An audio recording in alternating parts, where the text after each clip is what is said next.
Hay tres mujeres en el libro de Apocalipsis y ninguna de ellas es una mujer. Eso suena bastante raro. De hecho, todas representan a un grupo de personas o una ciudad o algo distinto.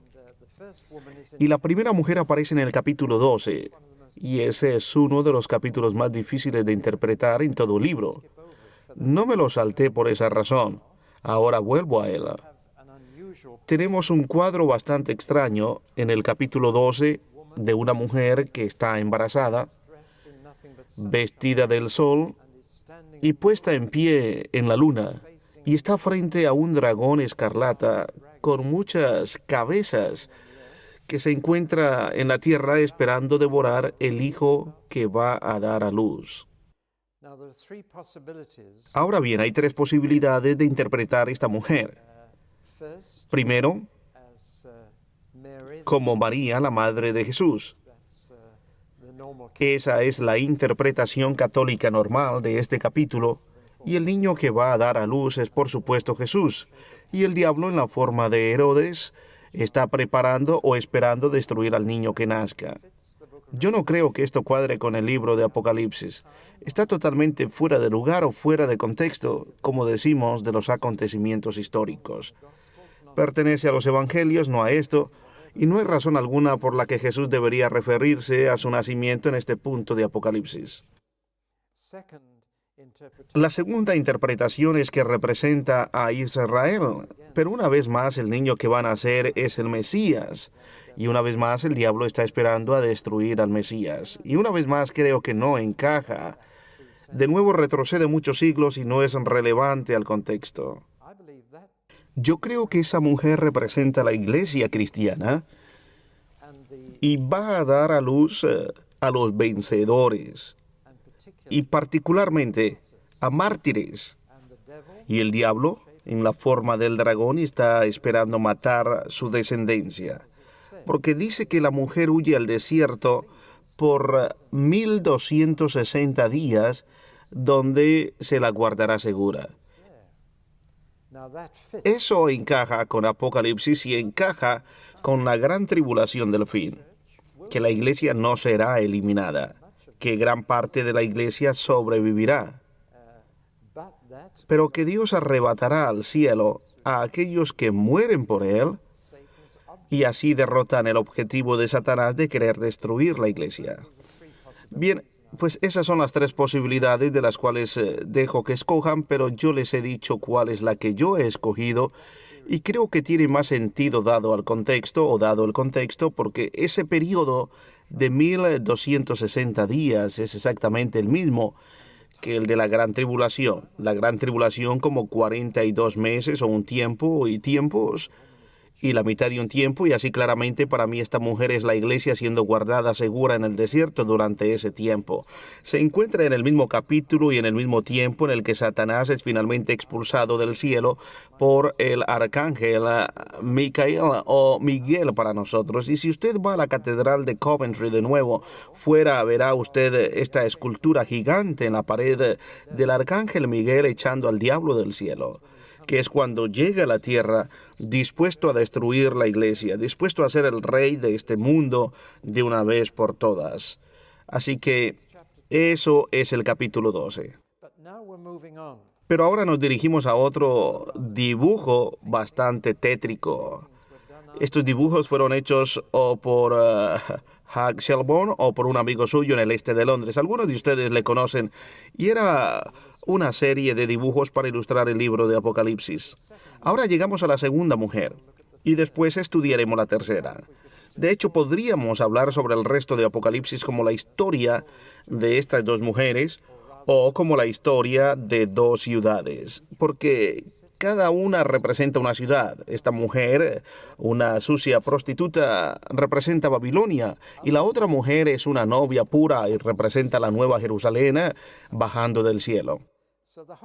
Así que todo el resto del libro trata acerca de estas dos mujeres y estas dos ciudades, contrastándolas la una con la otra. Aún estamos en la gran tribulación, los últimos años de esta era, y ahora estamos mirando a la capital del mundo, la cual no sé dónde está. no dice que sea la antigua Babilonia reconstruida, pero se llama Babilonia. Y ese nombre es dado a Roma en la primera epístola de Pedro. Roma es descrita como Babilonia y es un nombre que se emplea a lo largo de la Biblia para describir todo lo que es pecaminoso, secular, malvado. En la Biblia, la mayoría de las ciudades son lugares malos. Concentran a la gente, así que concentran a pecadores y por ello concentran el pecado. Pecado, vicio y crimen siempre son peores en las zonas urbanas que en las zonas rurales. En parte por el anonimato de la ciudad. Es más fácil permanecer en secreto y esconderse y salirse con la suya. Pero a lo largo de la Biblia las ciudades vienen de la línea de Lamec. Y Lamec fue el primer fabricante de armas para destruir. Y también hay arte y música en la línea de Lamec. Así que las ciudades, el arte, la música, la cultura, vienen todas del ascendiente equivocado, no de Set, que llevaría a Abraham, sino de la línea de Lamec, y por ello, a lo largo de historia, las zonas urbanas han sido lugares corruptos, y el arte y la música en ellas ha sido también corrompido y contaminado, lo cual no quiere decir que el arte y la música sean malos, sino que tienden a corromperse a lo largo de toda la línea de Lamec. Ahora bien, estamos estudiando los capítulos 17 a 20 acerca de Babilonia.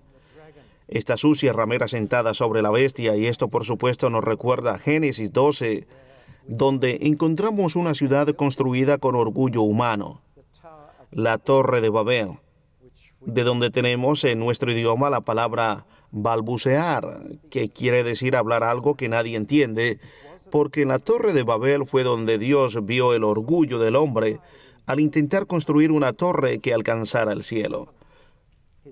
Su orgullo al decir, soy Dios, voy a llevar o a llegar tan alto como Él, puedo hacer cualquier cosa que me proponga. Y esa ciudad de orgullo humano construida por Nimrod, el cazador, el hombre que cazaba personas así como animales, esa ciudad se convirtió en una ilustración de todo el pecado concentrado.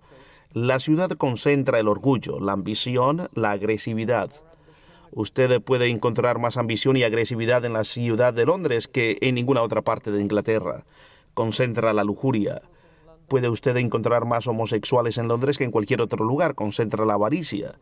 Concentra el enfado. Luchas callejeras no ocurren en la plaza de un pueblecito, ocurren en la ciudad. Así que tenemos esta concentración de humanidad caída en ciudades, y Babilonia es la primera y la peor. Su nombre quiere decir la puerta de Dios, pero se convirtió en el primer lugar donde Dios dio el don de lenguas. Dios lo dio, pero la primera vez que dio ese don lo que hizo fue dividir a la gente. Siglos más tarde dio el mismo don en el día de Pentecostés y trajo a gente de todas las naciones juntas. Pero Dios usó el don primero para separar a la humanidad en diferentes grupos. Así que eso es Babilonia, y creció hasta ser la ciudad de Nabucodonosor, y la gran enemiga de Jerusalén, la ciudad de Dios. Y fueron los babilonios que vinieron y destruyeron Jerusalén y su templo. Así que tenemos aquí la ciudad del hombre, Babilonia, y la ciudad de Dios, Jerusalén. Y las dos están opuestas. Hay un antagonismo a lo largo de las Escrituras que continúa hasta el fin de la historia. Aquí estamos ante la última de todas las Babilonias. ¿Dónde será? No lo sé. Si comenzase a especular, diría algún lugar en la costa del Pacífico. Pero ya podemos ver el espíritu de esta última Babilonia alrededor de nosotros. Y más aún con la competición para construir el edificio más alto del mundo que podemos ver ahora. Y aquí tengo una página de la revista Time mostrando esta competición. Ahí tienen el Empire State Building, sobrepasado por tantos ahora, creo que es verdad. Está el Empire State Building, pero ahora hay un edificio mucho más alto en Kuala Lumpur, donde estaré en 3 semanas y lo veré ya terminado. Ese es ahora el edificio más alto del mundo, pero aquí tienen otro que se está construyendo que será como 3 metros más alto en China. Pero aquí está el más alto que hay planeado ahora. Está todavía siendo diseñado por un arquitecto británico, Foster, y estará en Tokio. Será un edificio para 50.000 personas, no solo para vivir, sino para trabajar, entretenerse. Vivirán dentro de este pináculo. Y están construyendo esa torre que mide 800 metros en una zona de terremotos. Pero así es el orgullo y la confianza del hombre. Y alguno de ustedes lo habrá visto en un programa de televisión, pero la carrera ha comenzado para construir la torre que llega a los cielos. Por el momento es Kuala Lumpur, pero antes de eso era el edificio Sears de Chicago, pero ahora la carrera ha comenzado. Seamos los más grandes, los mejores, somos los más altos, estamos por encima de todos los demás. Vemos el espíritu de Babel, de Nimrod, de Babilonia aquí desarrollándose. Más que eso, llevémoslo un poco más lejos. Babilonia, por cierto, no es una ciudad religiosa en Apocalipsis, no es Roma. Me temo que hubo un tiempo en la Reforma protestante en que los protestantes llamaron a Roma la mujer escarlata y los católicos devolvieron el cumplido llamando a Lutero mujer escarlata. Y eso está tras la mayoría de los problemas en Irlanda del Norte hoy en día. Es trágico, no es una ciudad religiosa, es una ciudad totalmente pagana. Está dedicada a Mamón y al materialismo y al placer. Es el centro financiero del mundo en el fin de la historia, a donde todo el dinero va, y es una ciudad de placer, una ciudad de música. Por eso es que la ciudad es simbolizada por una prostituta que toma dinero y da placer. Y ese es un vívido cuadro de este centro del mundo. No sabemos dónde será, pero podemos ver indicios de ello ya. He tomado algo como un mosaico de Las Vegas. De alguna forma eso parece una premonición de esta ciudad. Pero peor que eso, fui a Frankfurt, que está intentando ser la capital financiera de Europa. Y vi algunas cosas extraordinarias, incluyendo un becerro de oro en el mercado de valores europeo, pero también en el banco principal.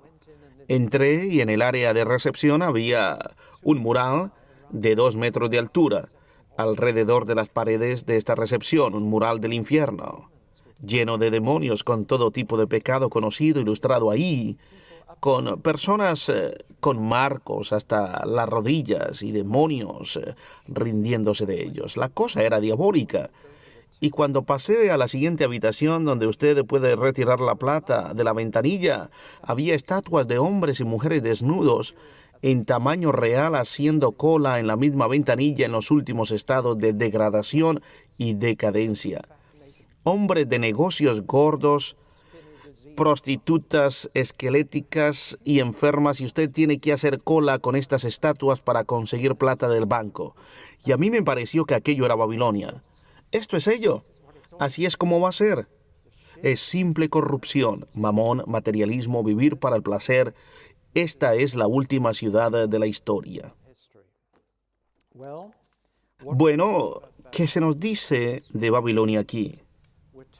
Algunas cosas extraordinarias. Se nos dice que Babilonia caerá. Y lo extraordinario es cómo caerá, cómo será destruida. Será destruida por políticos, no por Dios. Los políticos, dice este capítulo, estarán envidiosos del hecho de que los hombres de negocios tengan el verdadero poder del mundo y de que los negocios y el comercio controlen la política. ¿Le resulta eso extraño a usted?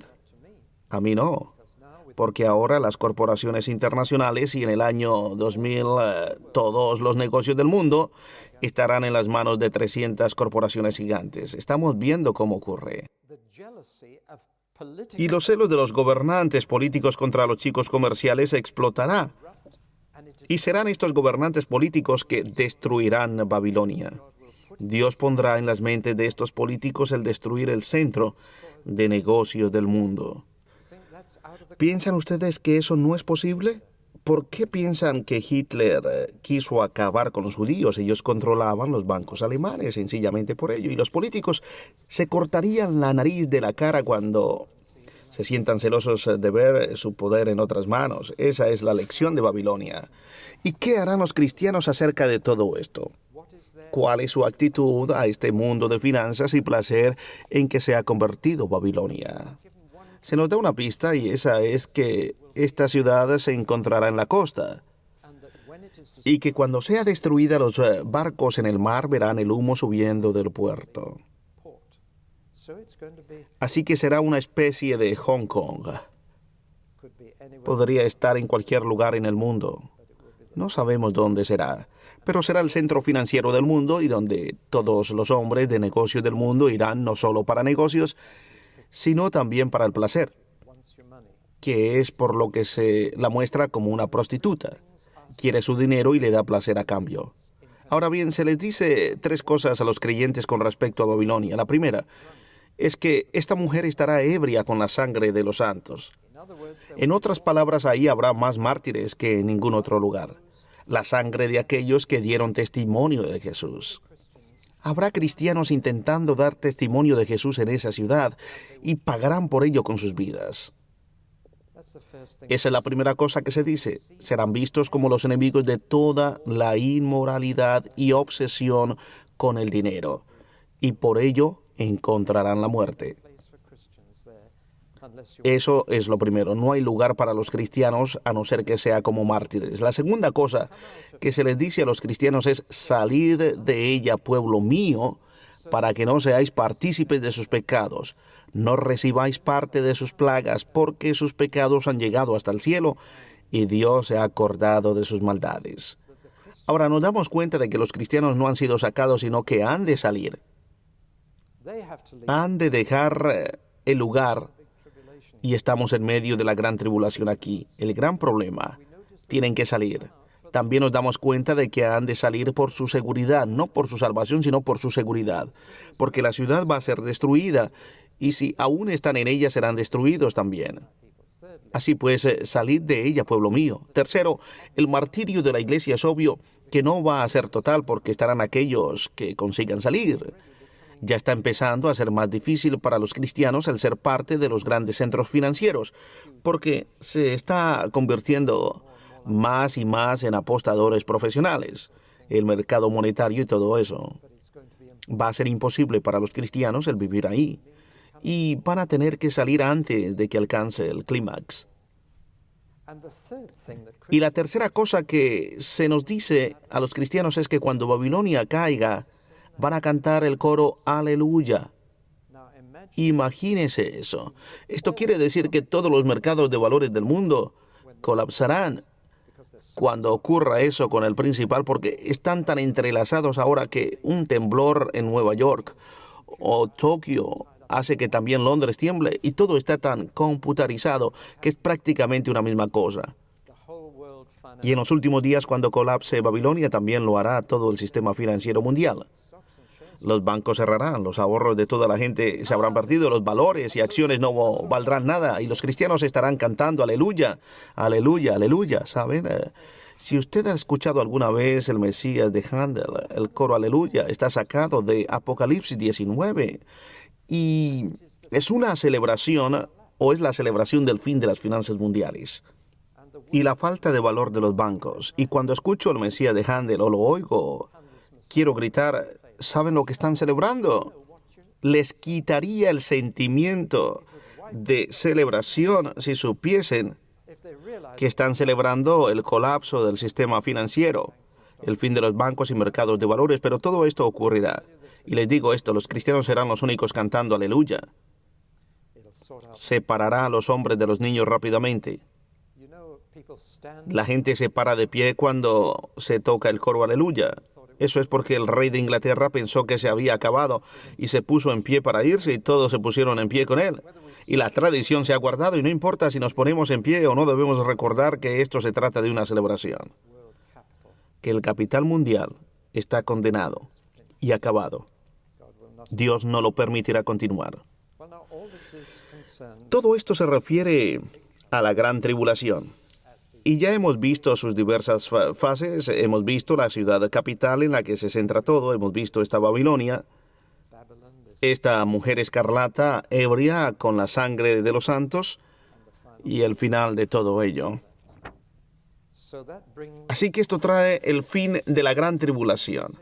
Pero quiero decir un poco más sobre una cuestión muy urgente que está siendo debatida a lo largo del mundo entre los creyentes y que en realidad es muy simple.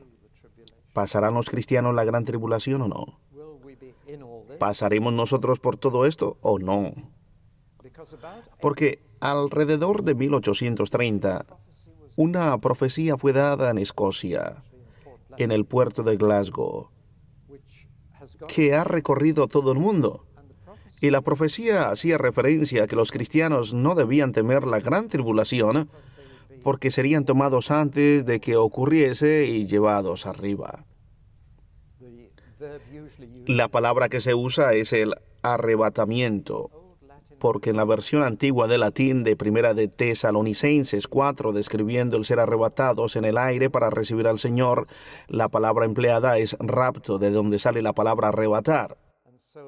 Y de ahí está la teoría que se ha extendido mundialmente desde 1830, puesto que no hay rastro de ella antes de eso, y el hombre que la divulgó fue el fundador de los hermanos de Plymouth, o los hermanos, como prefieren ser llamados, un hombre llamado John Nelson Darby, no convenció a todos los hermanos. George Muller, el fundador del orfanato, dijo que estaba equivocado, y también lo dijo Benjamin Newton, y S.B. Tregelles y varios de los otros primeros hermanos, pero tal era la fuerza de la personalidad de Darby, que se convirtió casi en doctrina ortodoxa del movimiento de los hermanos.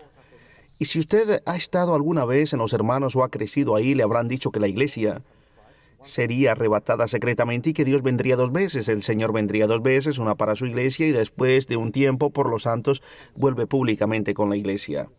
La primera visita será secreta, privada, y solo los cristianos sabrán acerca de ella, y de pronto todos habrán desaparecido y después volverá públicamente. Cruzó el Atlántico y el abogado llamado Dr. C.I. Scofield sacó una nueva edición de la Biblia en la cual introducía esta idea en las notas. Nunca se compren una Biblia con notas, porque no importa cuán disciplinado sea, nunca se acordará que ese pedacito es la palabra de Dios y ese otro es la palabra de un hombre. Usted dirá, lo leí en la Biblia, y una vez que la Biblia de Scofield fue a todas partes en América, muchos cristianos creían que habían leído en la Biblia que seremos arrebatados fuera de este mundo antes de que la gran tribulación llegue. Y ahora ha comenzado a ser incluso más popular a través de los escritos de un ex estudiante del seminario de Dallas. Y el seminario de Dallas en Texas está totalmente dedicado a este punto de vista. Y el estudiante era un hombre llamado Hal Lindsey, y sus libros se han vendido por millones. Pues me encantaría creerlo. Sería maravilloso que el Señor dijera que no nos tenemos que preocupar de todo esto porque no estaremos en ello. Os habré sacado de todo ello antes de que ocurra, pero yo no puedo encontrar eso en mi Nuevo Testamento. Pensé que les daría 7 razones por las que creo que se puede creer que seremos arrebatados antes de la gran tribulación. Las primeras son las ocasiones en el Nuevo Testamento acerca de la rapidez de su venida. Vengo pronto, por lo cual se puede entender que viene en cualquier momento, que su segunda venida es inminente. Podría ser hoy, esta noche. La segunda son las referencias a la sorpresa de su venida, que vendrá como ladrón en la noche, como una sorpresa total. Y nosotros no sabremos qué está ocurriendo, o que no sabremos qué va a ocurrir hasta que ocurra. El tercer argumento que se emplea es que el lenguaje del Nuevo Testamento apunta a 2 venidas más que a una, e intentan diferenciar el día del Señor del día de Cristo, por ejemplo, o la palabra que indica su llegada y la palabra que indica su aparición, o la frase que viene por sus santos y viene con sus santos. Se hace un intento de dividir lo que dice de la segunda venida en 2 acontecimientos, poniendo algunas de las palabras y frases con uno de ellos y algunas con el otro. El cuarto argumento es que la iglesia primitiva le esperaba.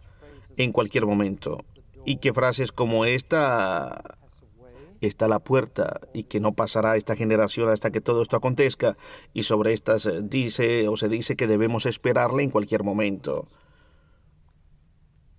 Y por supuesto, esto no podría ocurrir si la gran tribulación ocurre antes. Es obvio que lo que hemos leído en los últimos capítulos de Apocalipsis tiene que ocurrir después de que nos hayamos ido y antes de que Él venga. Y el siguiente argumento es que en los capítulos 6 a 16 la palabra iglesia no se menciona. La palabra elegido se menciona y la palabra santos se menciona. Pero esto se aplica al nuevo o al pueblo judío, más bien por aquellos que mantienen este punto de vista. No se aplica a los cristianos. Por lo tanto, la iglesia no aparece en los capítulos 6 a 16 e incluso en los capítulos 6 a 19. El siguiente es el énfasis en confortarnos mutuamente pensando en la venida de Jesús. De hecho, Primera de Tesalonicenses 4 dice: alentaos los unos a los otros con estas palabras. Con estos pensamientos de ser arrebatados para recibirle en el aire, y la gente dice: ¿cómo puede esto ser? Había ningún consuelo si primero hemos de pasar por la gran tribulación. Por supuesto, se refiere a que ocurrirá antes de la gran tribulación y finalmente que la tribulación es el derramamiento de la ira de Dios en el mundo. Y nosotros no somos hijos de ira y la ira de Dios no está sobre nosotros porque hemos sido perdonados y estamos en Cristo. Esa es una lista de razones bastante impresionante, pero francamente cuando usted lo examina detenidamente no están tan claras. Por ejemplo, aquí yo vengo pronto. Ya van 2000 años, así que debemos pensar en lo que esto quiere decir de otra manera. No quiere decir vengo en cualquier momento. Si quiere decir que eso es porque el tiempo de Dios es relativo y 1000 años para Él son como un día y un día como 1000 años. Así que solo han sido 2 días desde que Jesús estuvo aquí desde el punto de vista de Dios. Aunque puedo pensar en un día que debió ser como 1000 años para Dios, ¿puede imaginárselo usted también? El día en que su Hijo estuvo en la cruz. Esas promesas, he aquí vengo pronto, están siendo forzadas a significar en cualquier momento.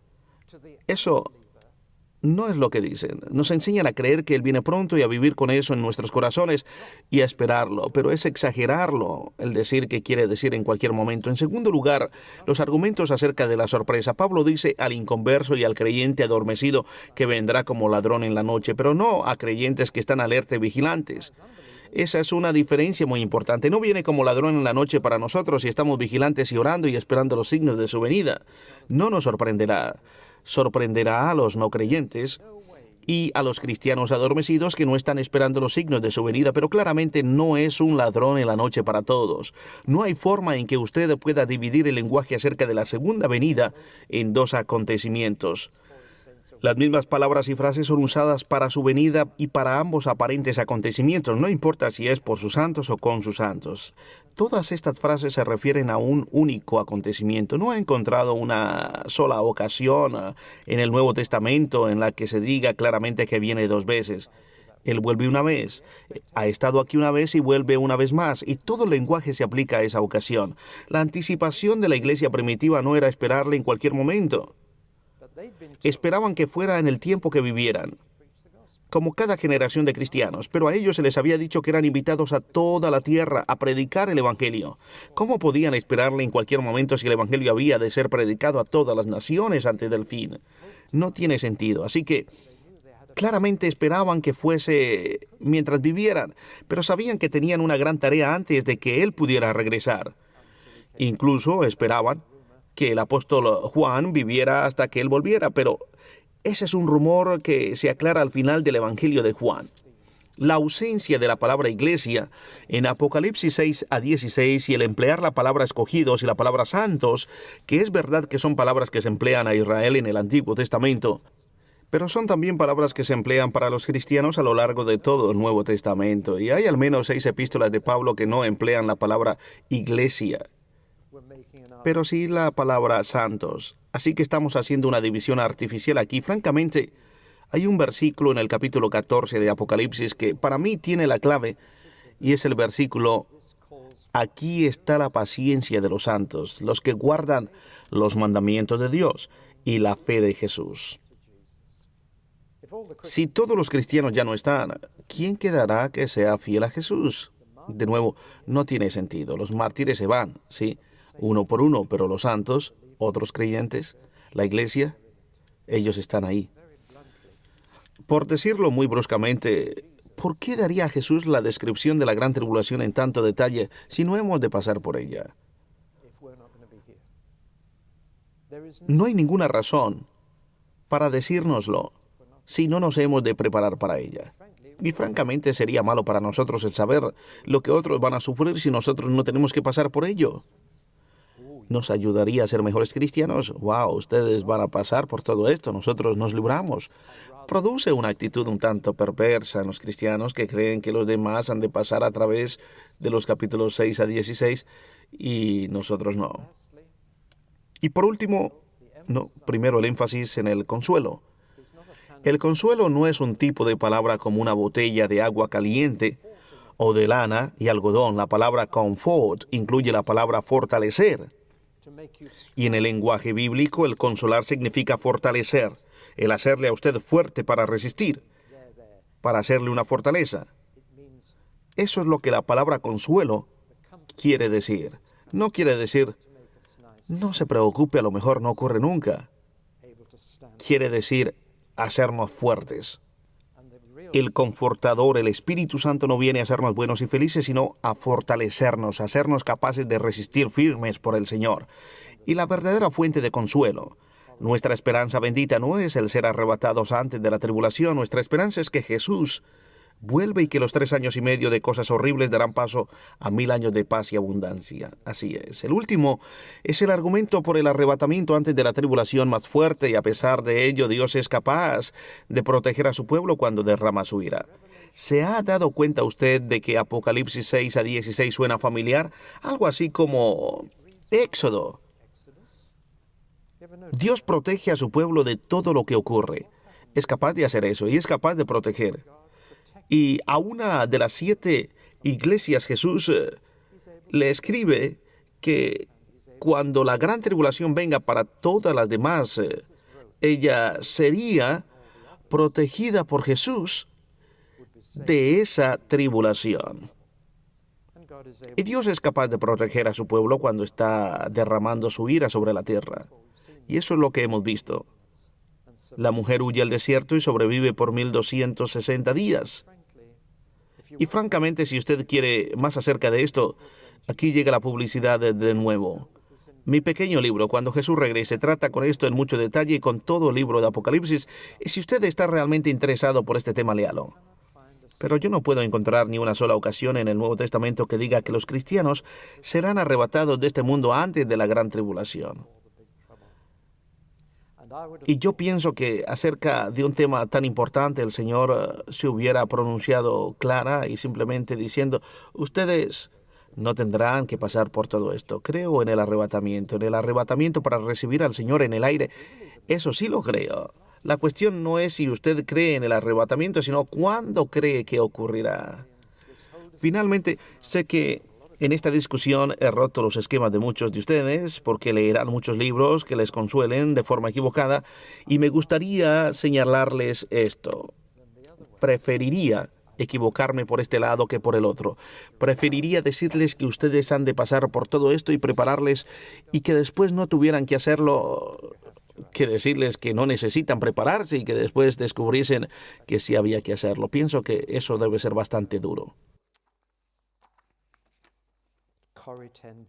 En algún lugar tengo una cita de una querida señora llamada Corrie ten Boom. ¿La escuchó alguna vez? Esa encantadora señora holandesa pasó los últimos años de su vida paralizada por un infarto, pero escuchaba a su sobrino tocar el violín y también escuchaba algunas de mis cintas aparentemente. No descubrí eso hasta más tarde, pero Corrie ten Boom escribió esto. He estado en países donde los santos ya están sufriendo una persecución terrible. En China a los cristianos se les decía, no se preocupen, antes de que la tribulación llegue serán arrebatados. Entonces llegó una terrible persecución. Millones de cristianos fueron torturados hasta la muerte. Más tarde escuché a un obispo de China decir tristemente, hemos fracasado. Deberíamos haber fortalecido a la gente para la persecución en vez de decirles que Jesús vendría antes. Volviéndose a mí, dijo, enseñe a la gente cómo ser fuertes en tiempos de persecución y cómo mantenerse firmes durante la tribulación. Mantenerse firmes, no desmayar. Siento un llamado divino a ir y decir a la gente en este mundo que se puede ser fuerte en el Señor Jesucristo. Estamos entrenándonos para la tribulación. Puesto que yo ya he estado en prisión por Jesús, y desde que tuve ese encuentro con ese obispo de China, ahora, cada vez que leo un buen texto bíblico pienso, hey, puedo usar esto en el tiempo de la tribulación. Así que lo escribo y lo aprendo de memoria. ¿No es hermoso? Y su periodo particular de tribulación le llegó, pero estaba lista para ello. Había almacenado la palabra de Dios en su corazón, estaba preparada. Así que preferiría equivocarme de esta manera que de la otra, y les he dicho lo que yo creo que es verdad. Nos espera la tribulación y Jesús nos llama a estar firmes y vencer y mantener nuestros nombres en el libro de la vida. Y es por ello por lo que Apocalipsis fue escrito. A aquellas 7 iglesias que estaban a punto de enfrentarse a la prueba más tremenda de su lealtad, ¿dirán ustedes que César es Señor o preferirán decir que Jesús es Señor? Continuaremos desde aquí en la próxima charla. Bien, pues estamos llegando ya a las buenas nuevas y las nubes empiezan a alejarse y el sol comienza a brillar de nuevo. Hemos visto que el futuro inmediato parece bastante gris, pero el futuro final es brillante. Y así es como es la esperanza cristiana. No se fija en el futuro inmediato. La esperanza cristiana está enfocada en el futuro final. ¿Cómo acabará todo al final? Esa es la razón por la que hay mucho más en el Nuevo Testamento acerca de lo que ocurre cuando Jesús vuelva que lo que ocurre cuando morimos. Porque la esperanza cristiana está en la venida de Cristo y no en el momento en que morimos. Apocalipsis como libro se compone de 2 cosas, visiones y voces. Y Juan hace bien clara la diferencia. Dice, vi, y después dice, oí. Oí voces, vi visiones. Y hacia el final del libro se nos describen 7 visiones. Después de muchos oís y antes de otros muchos, a lo largo de toda la sección acerca de Babilonia dice oí. Oí un ángel decir, ha caído Babilonia. Oí como la voz de una gran multitud, como el estruendo de muchas aguas. Oí, y de pronto vi 7 veces. Y después de esas 7 veces vuelve a oír una gran voz del cielo que decía, he aquí, yo hago nuevas todas las cosas. Desgraciadamente, una cosa muy peligrosa y dañina les ha ocurrido a nuestras Biblias. 2 obispos hicieron el daño. Uno dividió la Biblia en capítulos y el otro la dividió en versículos y las numeró. ¿Qué otro libro ha leído usted que tenga cada frase numerada? Es una locura cuando piensa en ello. Y nos ha convertido en personas de texto en vez de personas de contexto. Por 1000 años la iglesia tuvo una Biblia sin capítulos y versículos numerados. ¿Alguien dijo aleluya? Porque la gente hoy en día no quiere buscar estas escrituras, sino que quiere mirarlas. La gente me pregunta a menudo, ¿por qué no incluyo números de capítulos y versículos cuando hablo? Bueno, siempre les doy el libro de la Biblia. Y después dejo que ustedes busquen las escrituras. No que las miren, porque si lo hacen así se olvidan del contexto. Hay que conocer la Biblia mucho mejor si no se tienen números de capítulos y versículos. Y el daño hecho a Apocalipsis ha sido enorme en esta última sección. Hay 7 visiones claras. Vi, y han sido divididas en 3 capítulos distintos. Hay 3 en el capítulo 19, 3 en el capítulo 20 y una en el capítulo 21. Y puesto que estos números grandes de los capítulos resaltan, tendemos a dividir las visiones. Y el gran daño que ha sido hecho es que ha permitido que haya gente que tome el capítulo 20 por sí solo y lo ponga antes del 19. Y esto es lo que ha causado todo el debate entre las posturas milenialistas, premilenialistas o postmilenialistas. Y usted debe haber escuchado esos nombres. Un amigo mío, cuando fue preguntado si era amilenialista, premilenialista o postmilenialista, dijo que esa era una pregunta prepóstera. Pero la respuesta moderna es esta. Le podría preguntar a mucha gente qué son ellos y responderían que son panmilenialista, lo que quiere decir que todo se paneará bien al final, no importa cuál sea. Pero eso es andarse con evasivas y no está bien hacer eso con la palabra de Dios, y nosotros hemos de leer estas 7 visiones en el orden en la cual Cristo las dio y no hacer piruetas con ellas. Solo hay una de estas posturas acerca del milenio que pone el capítulo 20 antes del 19 y las otras 2 dicen que debería ser al contrario. Y en mi opinión hacer esto es manipular la palabra de Dios. Llegaremos a esto en un momento. Miremos primero a las primeras de estas visiones que él vio. Estamos en el fin de esta era. Babilonia ha caído. Nos damos cuenta de que hay 4 cosas o personas malas importantes al final de Apocalipsis. Los 4 enemigos de la raza humana: Satanás, el anticristo, el falso profeta y Babilonia. Y se actúa sobre las 4 en orden invertido. Babilonia ha caído ya. Las siguientes con las que se trata es con el falso profeta y con el anticristo, y la última es Satanás. Así que estos 4 enemigos que han ido apareciendo en los 4 capítulos anteriores encuentran su fin, pero en orden inverso a aquel en el que aparecieron. Y al principio del capítulo 19, Babilonia ha caído y los ancianos están cantando el coro aleluya, y el ángel dice que ha llegado el momento para las bodas, pero el esposo no ha llegado aún. Así que la primera visión es la del esposo que llega. Es la visión de Jesús en su segunda venida. Esta vez no monta sobre un burro, no viene en son de paz. Cabalga sobre un caballo, lo que quiere decir que viene para hacer la guerra, viene con agresividad, viene a pelear, viene a librar el mundo del mal, a solucionarlo.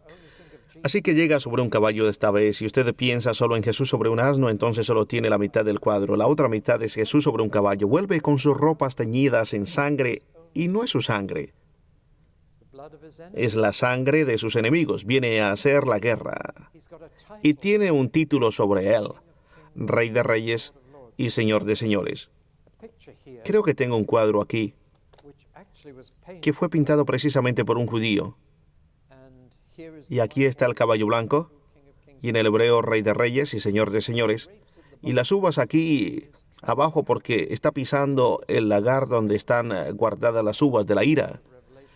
Esto es de Apocalipsis también, que viene a pisar las uvas y a hacer a la gente beber del vino de su ira. La palabra copa es la escritura cuando se usa metafóricamente siempre y se refiere a la ira de Dios. Y es por ello que Jesús oró en Getsemaní: Padre, si es posible, pasa de mí esta copa. Jesús iba a estar recibiendo la ira de Dios y su ira por todos los pecados del mundo.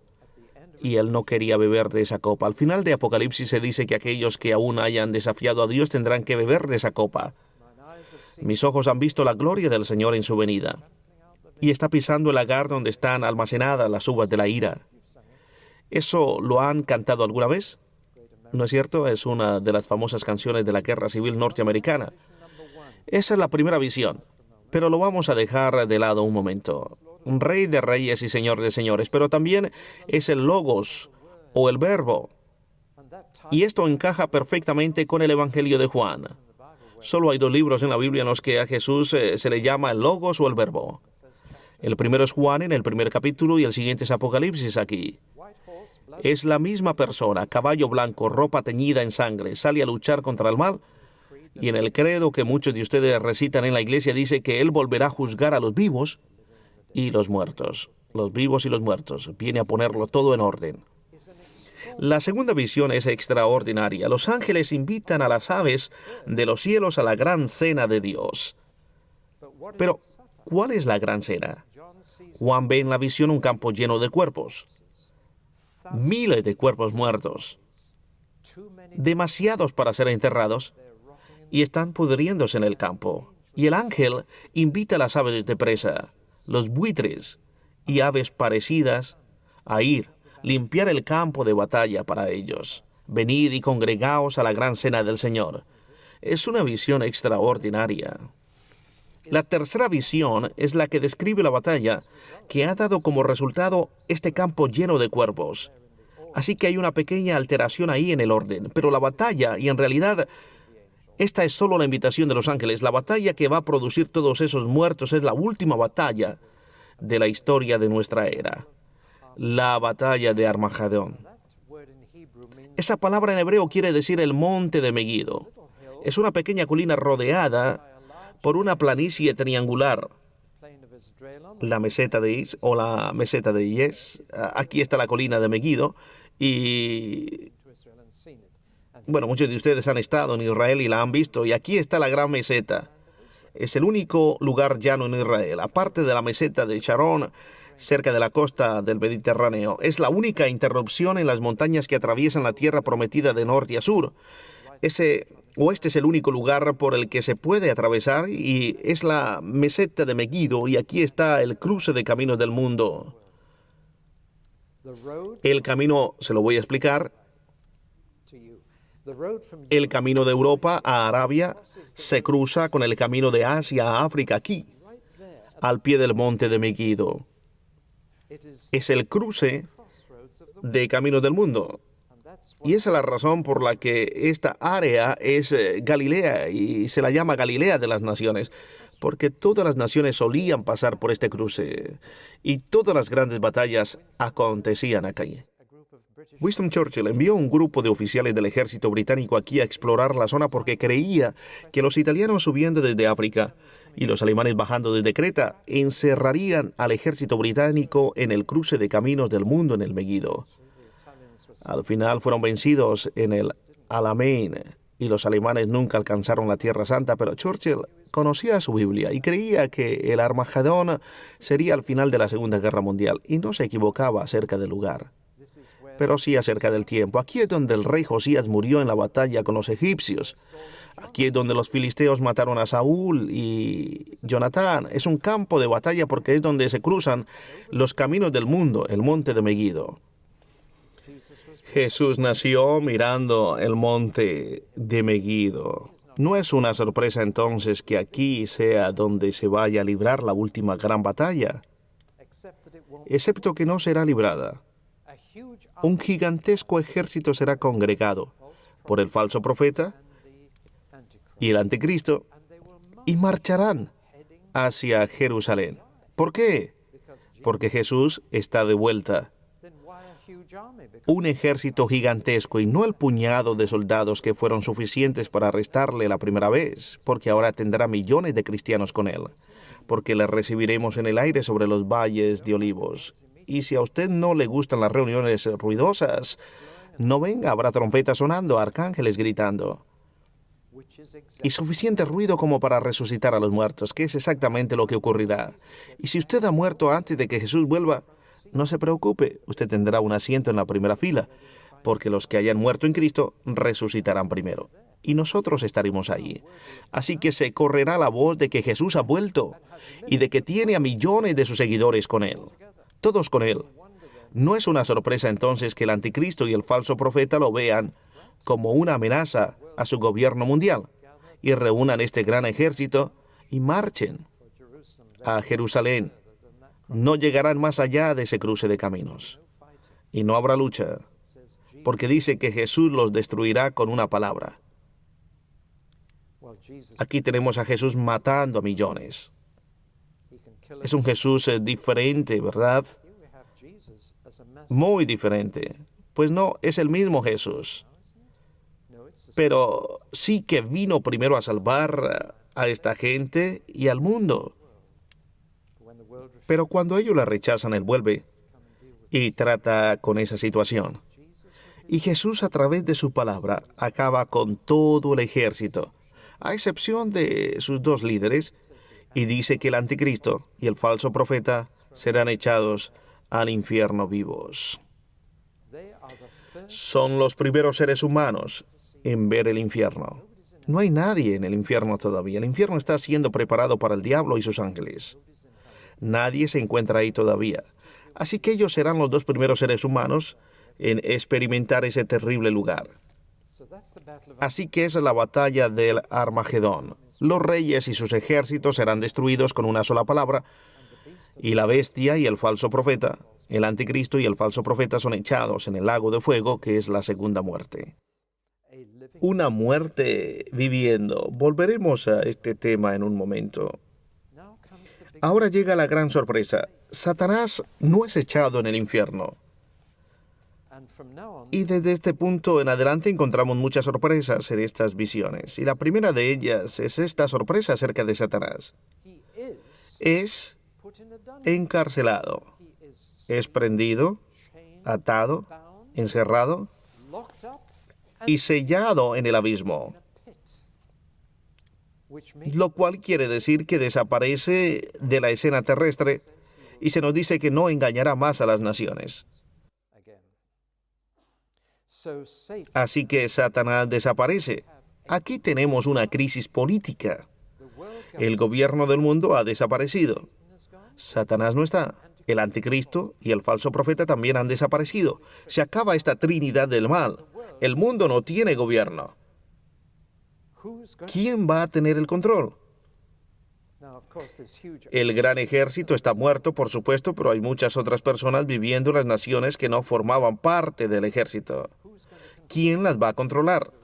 ¿Quién va a gobernar el mundo ahora? Y aquí llega la gran sorpresa. Jesús va a gobernarlo. Y los cristianos van a compartir ese reino con Él. Infortunadamente, la mayoría de las iglesias en este país no creen ni enseñan esto que acabo de contarles. Pero yo simplemente le estoy diciendo lo que dice Apocalipsis 20.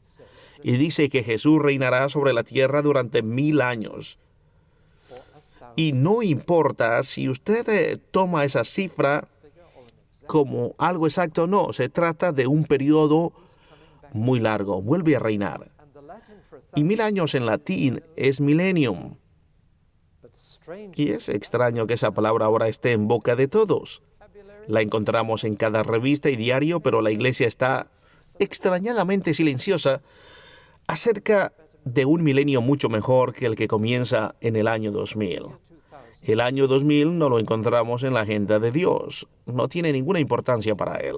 El 2000 cumpleaños de Jesús fue en octubre de 1996 y todos nos lo perdimos. Y el año 2000 no se corresponde con ningún acontecimiento en el pensamiento de Dios. Pero el mundo se ilusionará por ello, supongo. Pero hay un milenio que va a comenzar cuando Jesús vuelva. Un milenio tan bueno como lo hubiésemos deseado. La gente entra en el año 2000 con expectativas de que van a ser los mejores años, los más maravillosos.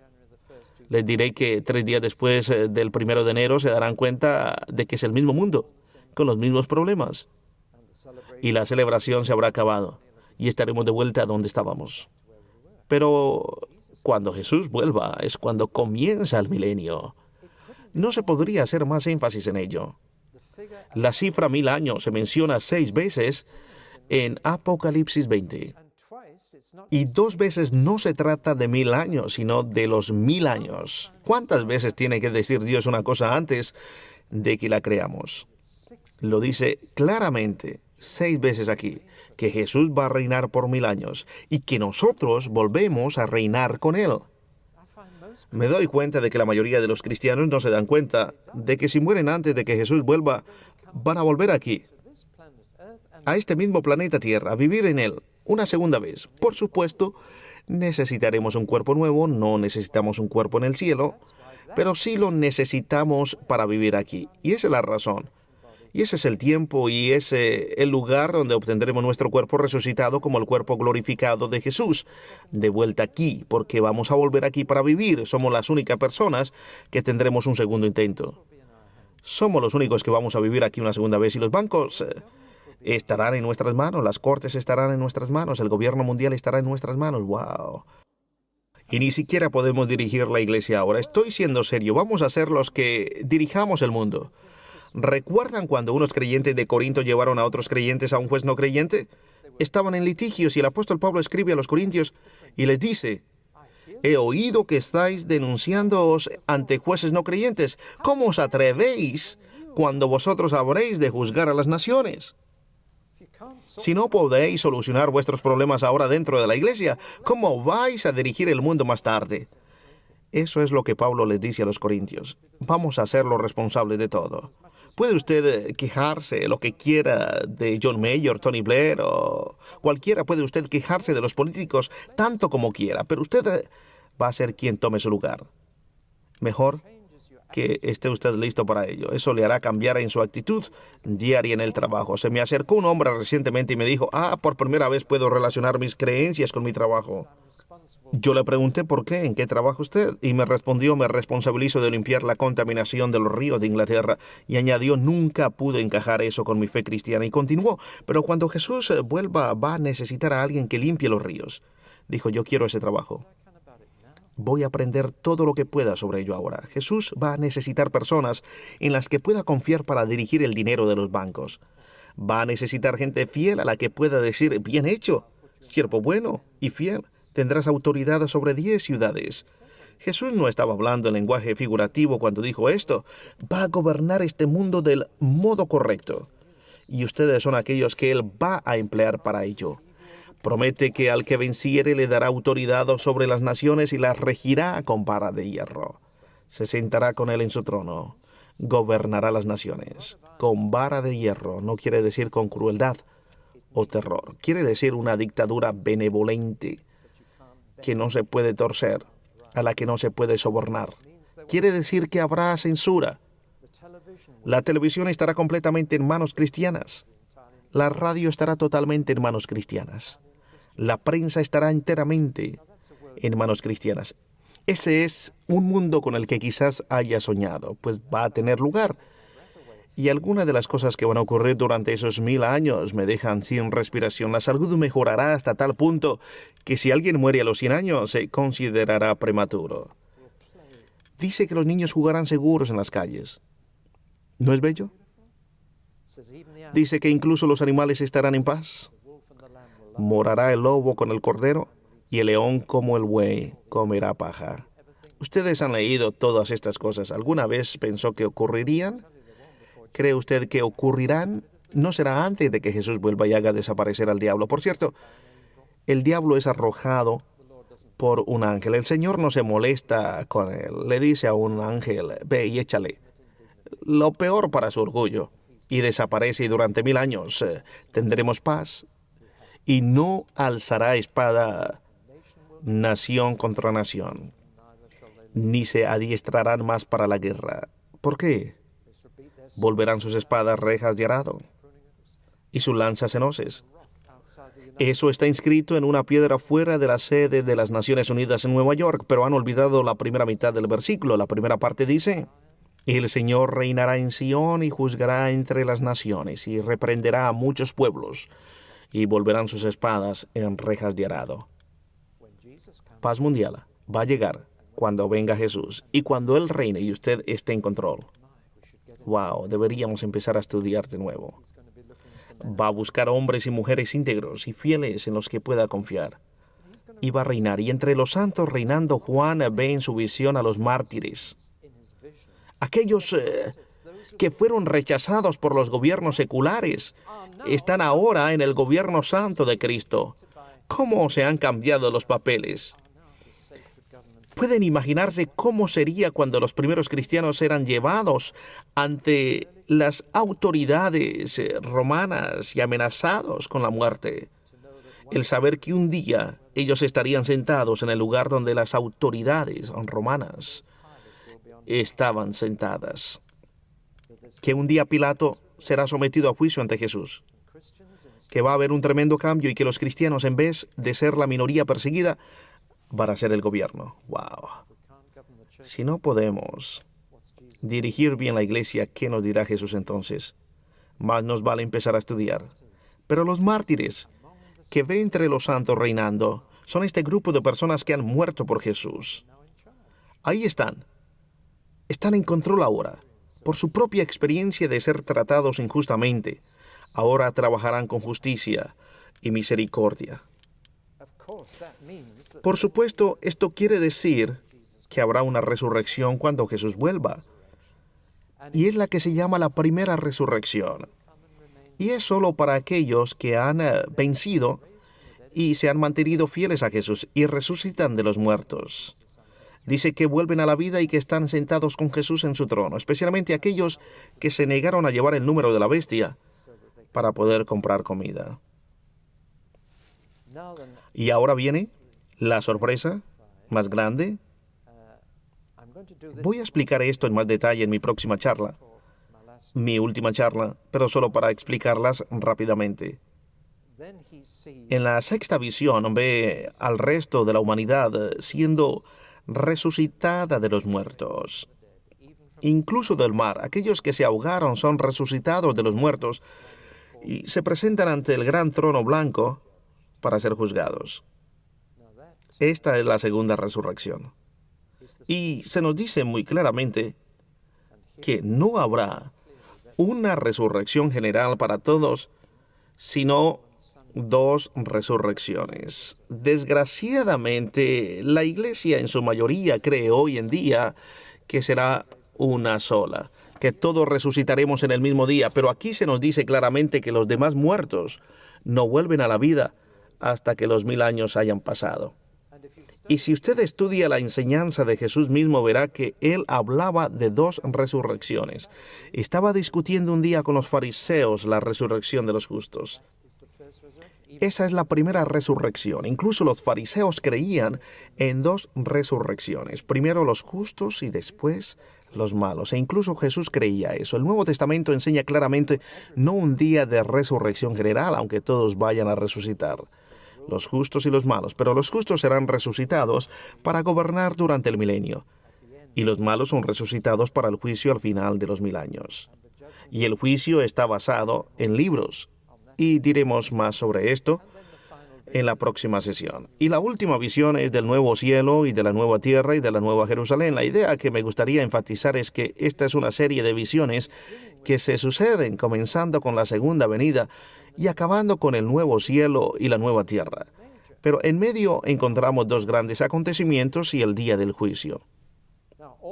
Ahora bien, casi el 100% de la iglesia en Inglaterra cree en el primer acontecimiento, el regreso de Cristo, el día del juicio y el nuevo cielo y la nueva tierra. El problema es esto de en medio. Estos 1000 años han desencadenado una discusión tremenda que ha dividido de tal manera a la gente en la iglesia que se ha convenido en no mencionarlos, no hablar de ello nunca. Y yo creo que eso es arriesgarse a caer en la maldición de Apocalipsis sobre aquellos que quitan palabras de aquello que el Señor ha dicho. Aquí están los 4 grandes acontecimientos en estas 7 visiones: la segunda venida, el milenio, el reino de Cristo en la tierra, el día del juicio y el nuevo cielo y la nueva tierra. ¿Por qué ha rechazado entonces esto la gente? E incluso han tomado esta regla acerca del milenio y lo han puesto aquí, de modo que vaya por delante de la segunda venida, lo cual es el hecho que ha causado todos los problemas. Y voy a nombrar al hombre que lo hizo. Le llaman San Agustín. ¿Y por qué es santo? No lo sé. Lió la fe cristiana de una forma increíble. Y fue por él que la iglesia empezó a tener dudas acerca de este reinado de Cristo en la tierra por 1000 años. Y persuadió a la mayoría de la iglesia protestante y católica a abandonar la idea. Quiero preguntarles, ¿por qué razón creen entonces que Jesús va a volver? ¿Y durante cuánto tiempo va a volver? ¿2 minutos? ¿Y por qué nos resucita a todos? Si nos va a llevar de nuevo al cielo, ¿por qué no nos deja ahí directamente? Venir y volver de nuevo, llevarnos a todos ahí.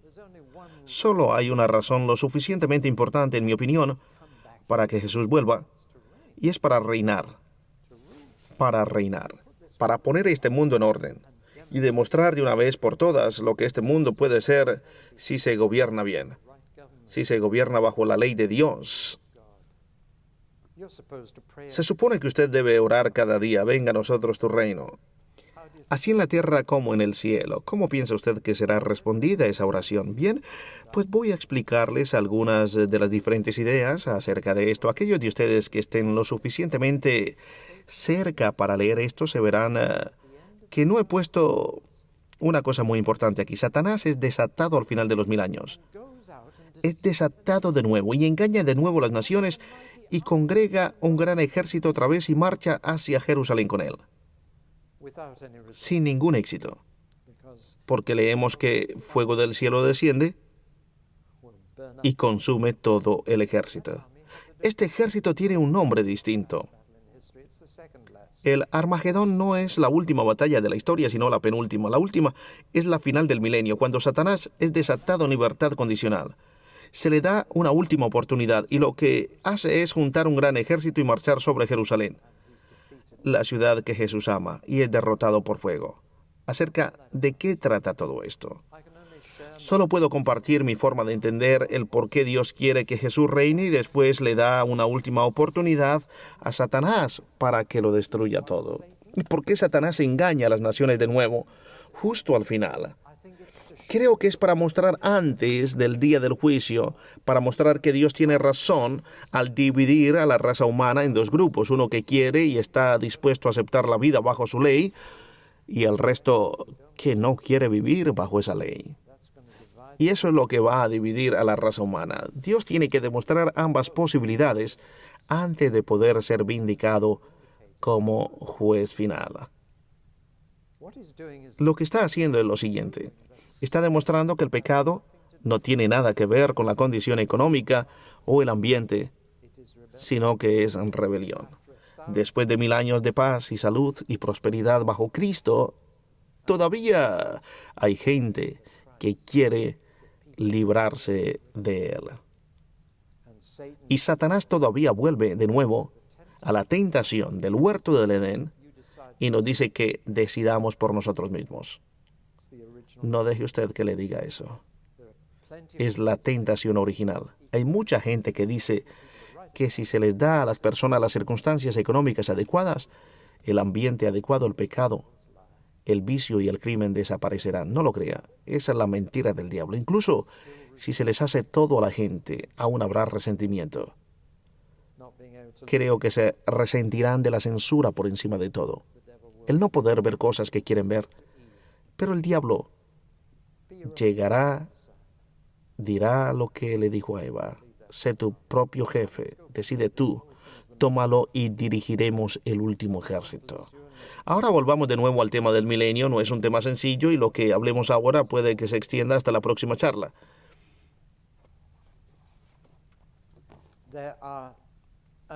Hay un gran número de puntos de vista distintos que usted encontrará en la iglesia acerca de estos 1000 años. Normalmente se dice que hay solo 3: el amilenialista, el premilenialista y el postmilenialista.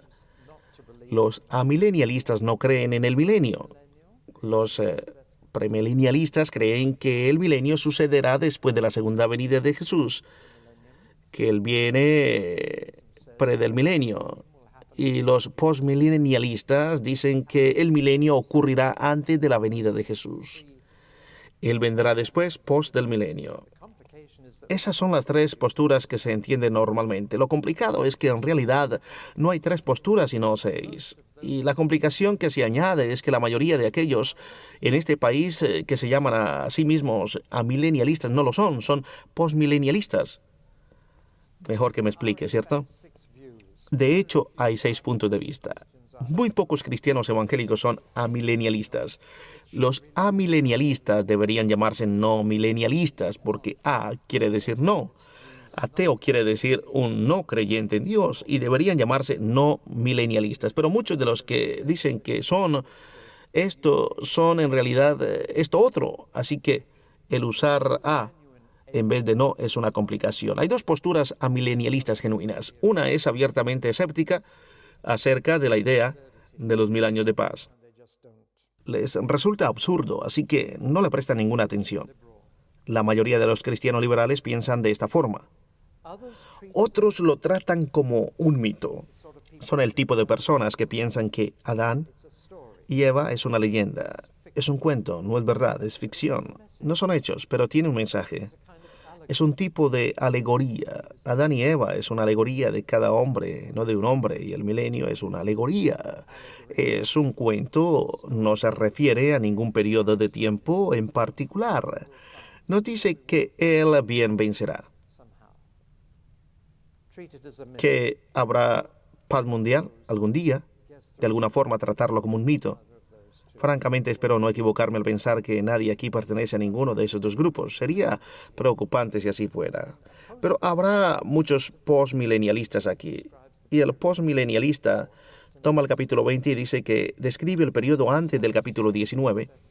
Eso destrozaría la serie de 7 visiones sucesivas, por supuesto, pero eso es lo que hacen. Y por ello piensan que Cristo regresará después de estos 1000 años. Así que, ¿de qué tratan estos 1000 años? ¿Estamos en ello ya? No lo estamos. Y hay dos tipos de postmilenialistas, lo que yo he llamado postmilenialistas espirituales, que dicen que el milenio es una descripción de la era de la iglesia desde la primera venida hasta la segunda venida. Y por ello ahora nos encontramos en el milenio, sin duda. Y podemos decir, bien, un momento, yo pensaba que se suponía que el diablo estaría fuera de este mundo. ¿Quién está controlando el juego ahora? Así que no hablan de Satanás desaparecido, sino de Satanás atado. ¿Y atado de qué forma? Bueno, no puede prevenir que la iglesia sea edificada, pero parece que es capaz de hacer muchas otras cosas.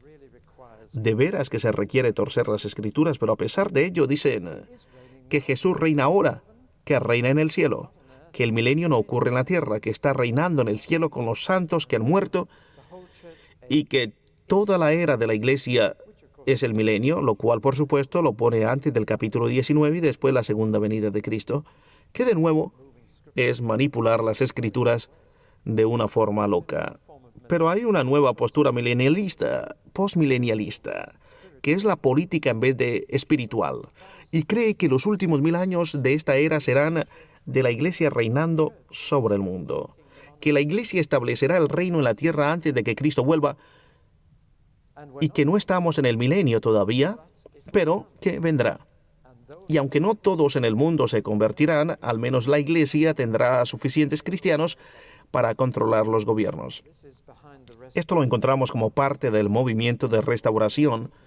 Está detrás de lo que se llama teología de la reconstrucción y dominium y muchos otros títulos que se le está dando. Pero muchas de las nuevas congregaciones en este país se han tragado esto y creen que van a construir un reino en la tierra. Así que dicen, vamos a marchar para Jesús, vamos a tomar Inglaterra en su nombre, vamos a hacer que el diablo huya por el túnel a Francia y vamos a limpiar Inglaterra en el nombre de Jesús. Vamos por las naciones ahora. Hay una especie de triunfalismo al que yo llamo posmilenio político.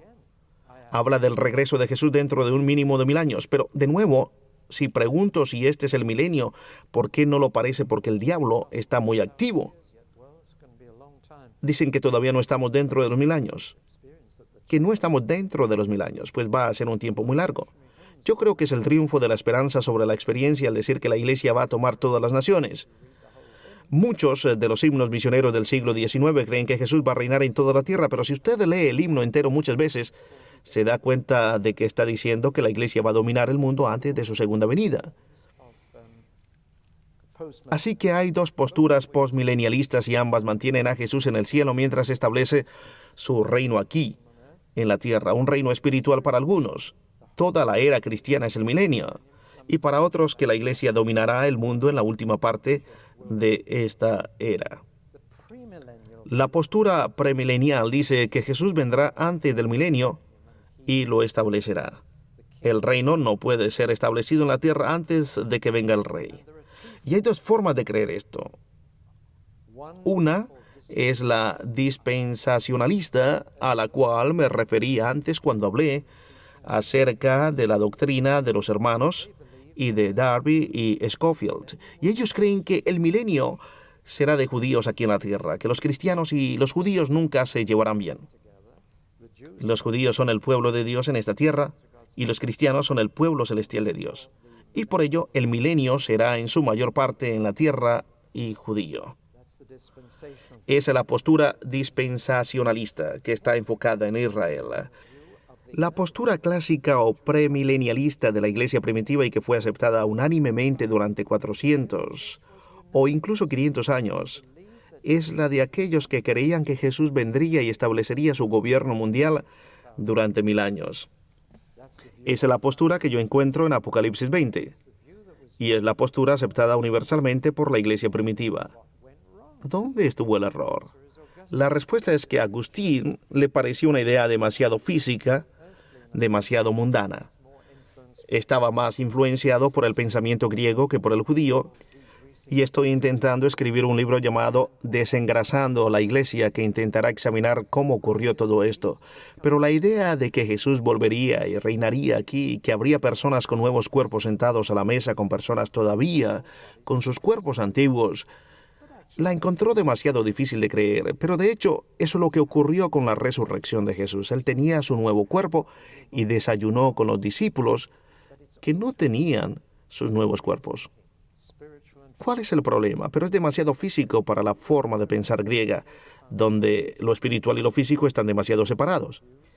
Así que fue Agustín quien puso los cimientos para estas dos posturas postmileniales, que son probablemente las posturas mayoritarias entre los cristianos evangélicos de este país. Bien, pues ahí lo tenemos. Si algunos de ustedes quieren saber después en qué grupo se encuentran, todo lo que tienen que hacer es completar este cuestionario. 1000 años en Apocalipsis 20. ¿Existirá este periodo en la historia? Si usted dice que no, entonces es amilenialista. Y si dice que sí, es uno de estos. Si es usted amilenialista, debe usted preguntarse si tiene alguna importancia.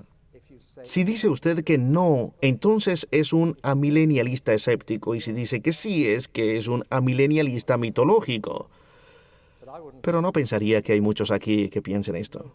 Muchos dirían que es un periodo de tiempo de 1000 años o a lo mejor más. Así que, ¿será un periodo en la historia? Sí. ¿Será antes o después de la segunda venida de Cristo? Si dice usted antes, entonces es postmilenialista. Y entonces se pregunta si será toda la era cristiana o solo los últimos 1000 años de esa era. Si dice que toda la era cristiana, entonces es usted un postmilenialista espiritual. Y si dice que solo la última parte, entonces es usted un postmilenialista político. Y seguramente la mayoría de ustedes forman parte de alguno de estos grupos. Puede ser que me equivoque, pero si usted dice que será después de la segunda venida de Cristo, entonces es un premilenialista. Entonces se debe preguntar si será un gobierno judío o un gobierno cristiano. Si dice usted judío, es probablemente un premilenialista dispensacionalista. Y si dice que será un gobierno cristiano, entonces es usted un clásico. Clásico porque ese era el punto de vista de la iglesia primitiva. Así que ahí tienen, pueden descubrirse a ustedes mismos si que hace diferencia en nuestra vida diaria. Cada una de estas posturas tiene un impacto diferente en su motivación en dos áreas: el evangelismo y la acción social. Algunas de estas posturas hacen que no tengamos la más mínima preocupación social. En particular, la postura dispensacionalista suscita la pregunta de cuál es el sentido de intentar mejorar el mundo. Pero a la vez que mata la preocupación social, hace del evangelismo una prioridad. Otras posturas cambian las proporciones. Pero aquellos que piensan que es todo un debate académico han de darse cuenta de que Jesús no nos habría dado a conocer acerca de estos 1000 años, a no ser que fuera a hacer una gran diferencia en nuestro caminar. Y he de terminar aquí, mi tiempo se ha agotado.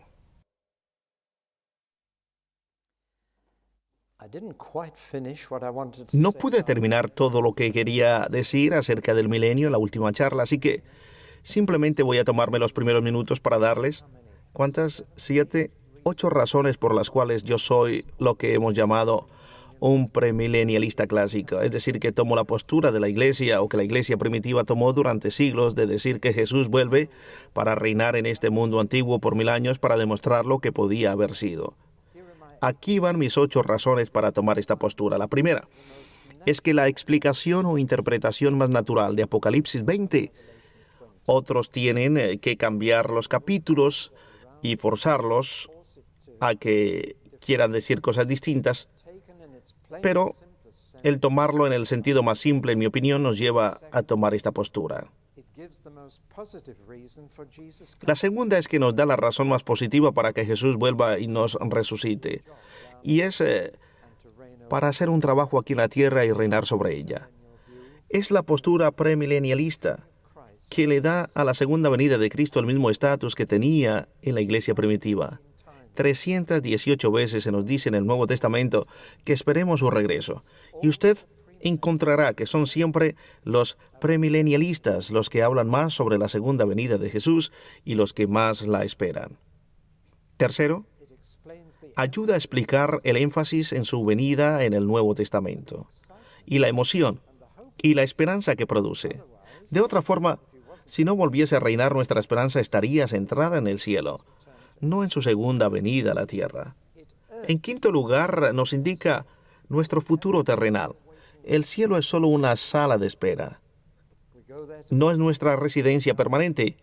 Vamos ahí a estar con Jesús cuando morimos hasta que volvemos aquí a vivir con Él y reinar con Él. Y nuestro hogar futuro después de eso no es el cielo, sino la nueva tierra, como veremos en los capítulos 21 y 22. Nos indica nuestro futuro terrenal. El Hijo y el Espíritu han estado en la tierra y el Padre estará. Sexto, es una postura realista. No es ni optimista ni pesimista. Los optimistas dicen que la Iglesia va a establecer el reino en la tierra. Yo no lo creo. Eso es demasiado optimista. Los pesimistas dicen que nunca lo veremos aquí en la tierra más de lo que lo vemos ya. Eso sí que es pesimista. Ahora bien, siendo realistas, podemos decir que lo veremos aquí en la tierra, pero no hasta que Jesús regrese. Hasta entonces las cosas pueden empeorar, pero después mejorarán mucho. En séptimo lugar, plantea menos problemas que las otras posturas.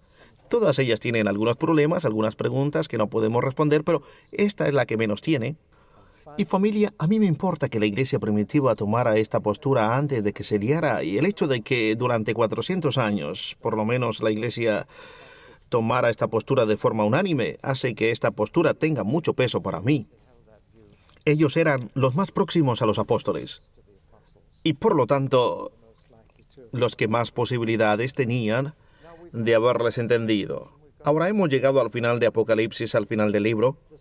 La sexta y la séptima visión son lo que nos preocupa ahora. Hemos visto cómo al final del milenio Satanás es desatado, como para intentar tomar control del mundo de nuevo, para demostrar que todavía hay gente que a pesar de las condiciones perfectas del gobierno mundial, bajo Cristo quieren ser libres, no quieren estar bajo el gobierno cristiano y el diablo les persuadirá de que les irá mejor sin este gobierno cristiano y sin Cristo. Y como hemos visto, marchará sobre Jerusalén él y el gran ejército de Gog y de Magog.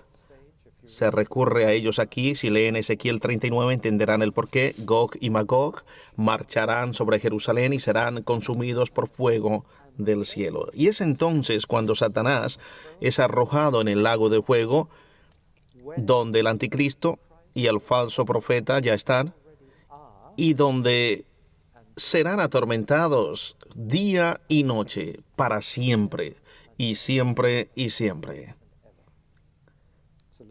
Es una traducción literal. Así que este es el versículo de las Escrituras que acaba con la postura moderna, llamada aniquilación, es decir, que vamos a la nada. Y aquellos que están asumiendo esto y que son la mayoría de los maestros evangélicos y carismáticos de este país siempre evitan este versículo porque no podría haber un versículo más claro. Aquí hay dos seres humanos y el diablo siendo atormentado sin descanso día y noche por los siglos de los siglos. No puede haber nada más claro que esto. Y puesto que Jesús dijo a los cabritos en la enseñanza de las ovejas, y los cabritos, apartaos de mí, malditos, al fuego eterno preparado para el diablo y sus ángeles, lo cual quiere decir que seres humanos se encontrarán en el mismo lugar y en la misma condición. Bien, pues después de esto, todos los muertos son resucitados, no importa si murieron en tierra firme, en el mar o donde sea. Lo que haya quedado de sus cuerpos es resucitado y les es dado un cuerpo nuevo, porque aquellos que van al infierno van con sus cuerpos. Jesús dijo, no temáis a aquellos que matan el cuerpo y no pueden hacer nada más. Temed a aquel que puede destruir el alma y el cuerpo en el infierno. Y el infierno es un lugar real para personas con cuerpos. Y a los muertos se les da nuevos cuerpos. A todos, la resurrección de toda la raza humana, no importa si justos o perversos, se enseña claramente en Daniel 12, en Juan 5 y en Hechos 22, donde Pablo dijo, se me juzga porque creo en la resurrección de los justos y de los malos. La resurrección la experimentaremos todos, pero habrá dos resurrecciones separadas por 1000 años. Pero todos seremos resucitados de los muertos y dados un cuerpo para ponernos frente al trono blanco. En ese trono no está Dios. No dice que Dios esté en el trono. Dice aquel que está en el trono. Pero ¿quién podría ser? Sabemos por Hechos 17 y la enseñanza de Pablo en el Areópago, en Atenas, que Dios designó un hombre para juzgar al mundo. Esa es la respuesta para aquellos que piensan que Dios no sería justo. Hay un pequeño monólogo, el cual no puedo recitar entero y no lo puedo recordar completo, pero habla de una gran multitud parada en una meseta y hay un juez sentado en un trono frente a ellos y la gente está gritando desde la multitud, tú no sabes lo que es el ser un hijo ilegítimo. Tú no sabes lo que es ser un esclavo. Tú no sabes lo que es ser arrestado por un crimen que nunca cometiste. Tú no sabes lo que es haber sido vagabundo. Tú no sabes lo que es experimentar la tentación. Y de repente la multitud se calla cuando se da cuenta de que el hombre que está sobre el trono lo sabe todo acerca de esas cosas. ¡Qué consuelo! Es que sea Jesús quien ha de juzgar la tierra. Ha sido designado. Un ser humano estará en el gran trono blanco. Y toda la raza humana será juzgada de acuerdo con los libros. Un libro será abierto para cada persona. Puedo darles el título. Tiene tapas rojas y con letras doradas dice, esta es su vida. Eso es lo que yo creo por lo menos. Pero escrito en cada uno de esos libros estarán todas las cosas que esa persona haya hecho y dicho y pensado y sentido. Y les puedo decir que si mi libro es abierto, estoy perdido. Y también lo estaría usted. Y esos libros serán abiertos para demostrar a la gente que incluso las mejores personas tienen sus problemas. Jesús dijo que lo que ha estado escondido en los aposentos se proclamará desde las azoteas en aquel día, o se hará público. Los libros serán abiertos. Me gusta ver ese programa llamado Esta es su vida. Es bonito porque solo escogen las partes bonitas. Los investigadores abren una lata de gusanos y no lo ponen en el programa. Pero veremos el programa completo ese día. Y francamente, cuando cualquier ser humano tenga su libro abierto con todo lo que ha hecho, ese ser humano no podrá sino callarse. Afortunadamente hay otro libro que va a ser abierto y se llama El libro de la vida, porque es el libro de la vida de Jesús. El único libro que se puede leer cubierta a cubierta. ¿Ha escuchado alguna vez el dicho que dice su vida es un libro abierto? Pues eso se aplicará perfectamente a Jesús. No hay nada malo en él. Y la belleza de todo es que aquellos que estén en Cristo, en ese día sus nombres estarán en el libro de Jesús, no en el suyo propio. ¿No es maravilloso? Y ahí es donde ha de estar su nombre en aquel día, no en su propio libro, sino en el de Jesús. Y es por esto, por lo que dijimos que el libro de Apocalipsis había sido escrito, para asegurarnos de que en aquel gran día nuestro nombre esté todavía en ese libro. Porque en ambos, el hebreo y el griego, las palabras fe y fidelidad son exactamente la misma palabra. Tener fe es ser fiel. Es seguir creyendo, no importa cuál sea el precio. No importa lo que ocurra. La fe no es que damos un paso de fe y ya tenemos nuestro pasaje al cielo. Es una vida de mantenerse fieles a Jesús. Seguir con Él, confiando en Él, no importa lo que pase, no importa cómo sea la situación. Aún así, yo voy a confiar en Él. Es por eso por lo que a Habacuc se le dice que los justos sobrevivirán guardando la fe. El justo por su fe vivirá. Se podría decir que el justo vivirá por su fidelidad, por guardar la fe creyendo en Jesús hasta el final. Si nosotros en la iglesia hubiéramos guardado a todos aquellos que alguna vez anduvieron en la fe, la iglesia sería 5 veces su tamaño de ahora. Pero hay muchos que la han dejado y están en peligro. Usted tiene que orar por aquellos que se han apartado, que no alcancen el punto sin retorno, cuando su nombre es borrado del papel. Bien, pues esos son los libros que serán abiertos y por la evidencia que sea encontrada en ellos se hará la justicia perfecta y se verá que se hace justicia perfecta.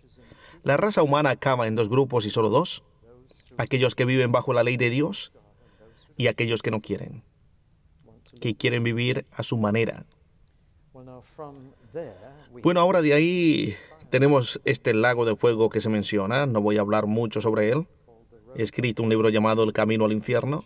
En él he incluido también un capítulo acerca del cielo, así que si quiere usted saber acerca de ambos, ahí lo tiene. Pero escribí este libro porque hay tantas personas enseñando hoy en día que no debemos temer el infierno. Es simplemente la nada. ¿Quién le teme a eso? Si he vivido una vida de pecado, vicio y crimen y después se me dice para ti no es nada, yo gritaría aleluya. ¿No lo haría usted? Me libré. No voy a tener que pagar por lo que hice. Eso no es lo que la Biblia enseña. Pero se ha extendido ahora a lo largo y ancho de Gran Bretaña como un fuego en la pradera, esta idea de la aniquilación en vez del sufrimiento. Mucho más agradable, pero me doy cuenta de que aquellos que creen en esto apenas predican acerca de ello. Porque francamente no tiene mucho efecto en la gente. Es el miedo al infierno, lo que está muy conectado al temor de Dios. Tengo una fotografía aquí, pero no, se la enseñaré más tarde porque hay otra que no quiero que vean y está en la misma tarjeta, así que se las mostraré más tarde juntas. Es una fotografía del monte Etna en Sicilia. Cuando volé de vuelta de Sicilia una vez, el avión de British Airways voló justo por encima del monte Etna y bastante bajo, y estaba en erupción, y había un río de lava roja fluyendo a un pueblo a unas 2 millas, y el avión torció de modo que yo tenía un primer plano de este caldero hirviendo con roca fundida al rojo vivo. Y le diré que me hizo pensar en el infierno. Un lago de fuego, un mar de llamas, y me puse contento cuando el avión se enderezó y emprendió el rumbo a Londres, porque estaba justo encima. Y como sé algo de las turbulencias del aire, no podía parar de orar. Sigue, continúa, no quiero acabar ahí, pero es un recordatorio para cada uno de nosotros. Nuestro Dios es un fuego consumidor. Por ello, adorémosle con temor y reverencia. Es una idea que se ha perdido hoy en día. Hay mucha familiaridad con Dios, mucha cordialidad con Dios, pero el temor y reverencia que puede usted tener al borde del volcán es lo que debemos sentir hacia el Dios Todopoderoso. Recordando los libros, ese libro de su vida en el que todo está siendo registrado. ¿Sabía usted que nunca olvidamos nada? Podemos tener problemas recordándolo, pero nunca lo vamos a olvidar. Y a veces un olor puede hacernos recordar toda una serie de memorias de la infancia. ¿Se dio cuenta? Como si se hubiese abierto un cajón y estuviese todo ahí. Todo está en los libros ahí arriba.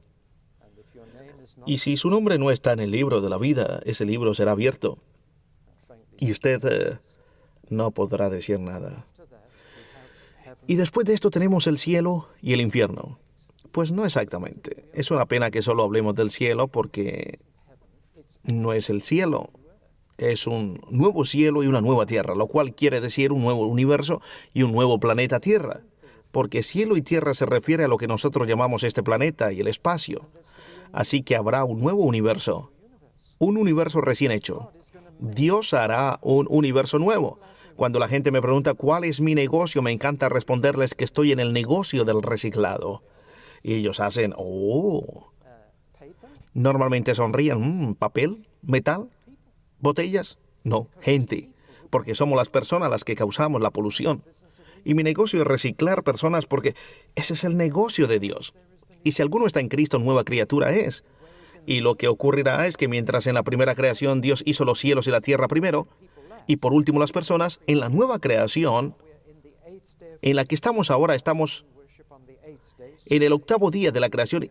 Y es por eso que alabamos al Señor en el octavo día. El domingo, no como un día de descanso, sino porque Dios está trabajando de nuevo y está haciendo todas las cosas nuevas. Y la primera parte de la nueva creación que hizo fue el nuevo cuerpo de su Hijo. Y está ahora haciendo nuevos hombres y mujeres y después hará un nuevo cielo y una nueva tierra para que ellos vivan en ella. Y el Evangelio es básicamente que Dios reciclará el universo entero y usted podrá vivir en él si está dispuesto a ser reciclado ahora. Y la palabra antigua para reciclar en el inglés es equivalente a la palabra salvar. El Evangelio es que usted pueda ser reciclado y vivir en un planeta Tierra reciclado, con un espacio reciclado alrededor de él. Ese es el mensaje del Evangelio. Es un Evangelio no para que la gente vaya al cielo simplemente, sino que trata sobre una nueva tierra y un nuevo cielo y un nuevo universo para ustedes que están en Cristo. Ese es el mensaje del Evangelio. Me he dado cuenta de que si usted presenta el Evangelio como un negocio de reciclado, la gente escucha. Pero no todos están dispuestos a ser reciclados, ¿verdad? Pero Dios dice, he aquí yo hago nuevas todas las cosas. No toda la gente, sino todas las cosas. Va a ser un nuevo planeta Tierra. Y usted va a vivir en él si está dispuesto a ser reciclado ahora. Ese es el mensaje central del Evangelio. Es un Evangelio que está centrado en el futuro. Ahora pues, el enfoque pasa rápidamente del cielo nuevo y la tierra nueva al creador del cielo nuevo y la tierra nueva. Y una gran voz se oye que dice, he aquí, yo hago todas las cosas nuevas, y entonces ve una ciudad nueva descender del espacio al planeta Tierra. Una ciudad gigantesca que casi no cabría en la luna si ésta fuese hueca. Abarcaría de París a Varsovia. Ese es su tamaño. Y no solo en 2 dimensiones, sino que es cúbica. Alrededor de 1.500 millas en cada sentido. Es una ciudad gigantesca. Están tan emocionados con construir una ciudad pequeña en el espacio, pero Jesús ya la está haciendo. Ha vuelto a la carpintería. Dijo que iba a prepararnos un sitio. Y ese sitio va a descender sobre una nueva tierra y aterrizar ahí. Estoy deseando ver ese momento. Me fascina la arquitectura. Diseñó iglesias, como algunos de ustedes a lo mejor saben, y me pregunto, ¿cómo podrá ser un sitio acogedor esta ciudad gigantesca? Un lugar a escala humana. He estudiado sitios como Canberra o Brasilia. Es interesante cómo hoy en día, cuando construyen una ciudad nueva, intentan encauzar un río de forma que lo atraviese. Debe haber un río que cruce la ciudad, y hay uno en la Nueva Jerusalén también. Una vez dije que me muero por verla y alguien me dijo que sí, que es así como la veré. Pero de veras que estoy deseando ver esta ciudad cuyo arquitecto y creador es Dios. ¿Saben? Abraham dejó su casa de ladrillos con calefacción central y agua corriente. Y esto sabemos que es así por las excavaciones que se han llevado a cabo en Ur de los caldeos, que eran muy avanzadas. Pues dejó esa cómoda casa de ladrillos para vivir en una tienda para el resto de su vida cuando contaba con 80 años. Eso no es lo que muchos jubilados harían, pero dice que salió en busca de una ciudad cuyo arquitecto y creador fuera Dios. Estaba buscando esta nueva Jerusalén. Será la ciudad más perfectamente planeada donde toda persona exclame, viviría aquí para el resto de mi vida. Y va a descender sobre la tierra desde el cielo, va a estar hecha de metales preciosos. Y ahora les voy a enseñar esta fotografía que demuestra que la Biblia está inspirada por Dios. ¿Cómo puedo demostrar esto?, se preguntará. Bien, pues Juan ve esta ciudad y ve los materiales de los cuales está hecha. Piedras preciosas que a nosotros nos resultan familiares hoy en día. Tenemos gemas y joyas y a ustedes las mujeres les encantan. Y desafortunadamente ahora los hombres están empezando a llevarlas también. Y estas joyas preciosas son de 2 tipos. Solo ha sido descubierto desde que somos capaces de producir luz pura como la de un láser. Pues cuando tomamos un pedazo muy pequeño de las joyas que ustedes llevan y hacemos que luz pura las atraviese, ocurrirá una de dos cosas. Se transformará en todos los colores del arco iris, no importa cuál sea el color original, si es rojo o verde o azul, o se hará negra como el carbón y perderá todo su color. A las que se convierten en todos los colores las llamamos asintrópicas, y a las que pierden todo su color las llamamos isotrópicas. Tengo malas noticias para la señora. Las perlas son isotrópicas, no las perlas. Los diamantes son isotrópicos, los rubíes son isotrópicos y los topacios son isotrópicos. Así que no tiene sentido llevarlos. Perderán toda su belleza. Pero las 12 piedras que Juan vio en la Nueva Jerusalén son todas asintrópicas. Y ahí están esas 12 piedras. Son los materiales de la Nueva Jerusalén. Y todas se convierten en todos los colores del arco iris. Estos son fragmentos muy pequeños de una milésima parte de una pulgada y se mira los colores bajo un microscopio. Pero ahí están su diamante, su rubí y sus topacios. No valen nada bajo la luz pura. Es solo lo que ha sido descubierto en los últimos 30 años. Bueno, ¿cómo pues podría el apóstol Juan saber qué piedras harían eso bajo luz pura? No hay forma de que lo hubiera podido saber si no hubiera sido, porque Dios, que hizo las piedras, se lo reveló a Jesús, que se lo reveló al Espíritu, que se lo reveló a un ángel, que se lo reveló a Juan. Y ahí está mi demostración de que este libro es la palabra de Dios, porque solo Dios sabía esto hace 2000 años. Es impresionante cómo la ciencia descubre lo que ya está dicho en la Biblia, ¿verdad? Hay un toque de seriedad a lo largo de estos últimos capítulos. El toque de seriedad es el siguiente. Se hace mención constantemente al lago de fuego. Aquí estamos en la última parte de las buenas nuevas que estamos leyendo en este capítulo. ¿Y no es interesante que nadie discute las buenas nuevas de Apocalipsis? Todas las discusiones se centran en otras cosas, pero nadie habla de la Nueva Jerusalén o del cielo nuevo y la tierra nueva. Se leía en los funerales normalmente. Esa es nuestra esperanza. Si usted lee los capítulos 21 y 22 enteros, encontrará, de nuevo, una advertencia ahí. Hay un lago de fuego fuera de esta ciudad. Aquí está la fotografía del monte Etna. Hay un lago de fuego también. Pero no es parte de la nueva ciudad. Está afuera. Es para los perros, dice. Y aquí está la advertencia final en el capítulo 21. Dice, el que venciere heredará todas las cosas. Pero los cobardes e incrédulos, los abominables y los mentirosos tendrán su parte en el lago de fuego. No está hablando del inconverso aquí. Es el creyente cobarde, el creyente infiel, el creyente mentiroso a los que se está refiriendo. Y dice que no piense usted que puede ser así y librarse del castigo. Sería totalmente injusto por parte de Dios el mandar a los inconversos aquí por ser de esa manera. Pero el decirle al creyente que está bien, que no importa que sea así, usted viene aquí, ¿no sería eso injusto por parte de Dios? Y a pesar de todo, me temo que hay muchos que piensan que pueden vivir como quieran porque tienen su pasaje al cielo, lo cual no es cierto. Necesitamos más que el perdón para llegar al cielo. Necesitamos santidad también. Sin santidad, ningún hombre verá al Señor, lo dice las Escrituras. Es un libro muy serio el Apocalipsis. Es un libro maravilloso porque promete todo esto, el cielo nuevo y la tierra nueva y la nueva Jerusalén. Aquí se encuentra seguramente la cosa más sorprendente de estas últimas páginas, y es que no vamos al cielo para estar con Dios para siempre. Él viene a la tierra a estar con nosotros para siempre. El ángel está aturdido. Cuando la nueva Jerusalén desciende del cielo, el ángel sabe que no va a ser solo la morada del pueblo de Dios, sino que va a ser la morada de Dios mismo y el Cordero. Y por ello el ángel exclama, «He aquí, fíjate». En Gales quiere decir, fíjese, es increíble. La morada de Dios va a ser con los hombres. No que la morada de los hombres vaya a ser con Dios.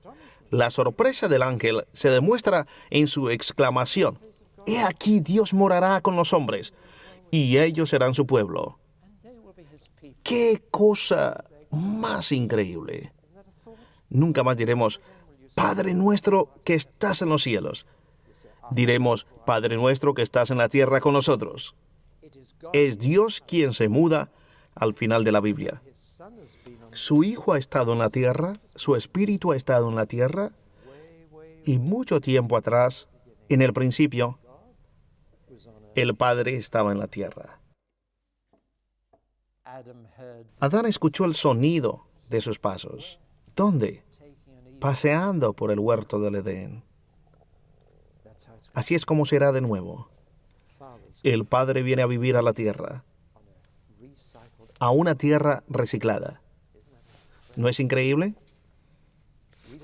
Nosotros no vamos a estar con Él, sino que Él quiere estar con nosotros. Y en el nuevo universo reciclado, el planeta Tierra será el centro de todo. El mismo centro de todo esto. Dios planeó que fuera así. Aquí es donde está centrado su amor, y nosotros viviremos en esa ciudad con el Cordero y con Dios el Padre. Y dice que veremos el rostro de Dios. ¿Cómo será? Supongo que igual que Jesús. Quien me ha visto a mí, ha visto a mi Padre. Bien, pues así hemos llegado al final de nuestro estudio. Pero quiero darles 10 razones para estudiar el libro de Apocalipsis antes de acabar. Al final del libro, por supuesto, tenemos un epílogo con invitaciones que dicen: «El que tiene sed, venga y tome del agua de la vida». Y venga, venga, venga. Y Jesús invita a la gente constantemente a venir y ser parte de todo esto al final. Pero hay otro ven justo al final. Ven pronto, Señor. Acaba con 2 venires. Venga la gente. Vengan. Pueden ser partícipes de todo gratuitamente. Y la gente responde: ven, dice la esposa. Ven al esposo.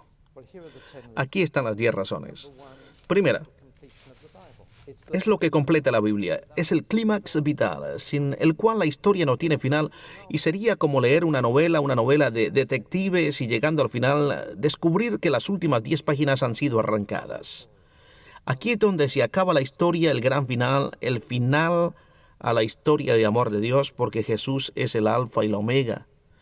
Estaba ahí ayudando con la creación del universo. Estará ahí al final. En segundo lugar, sirve de defensa contra la herejía.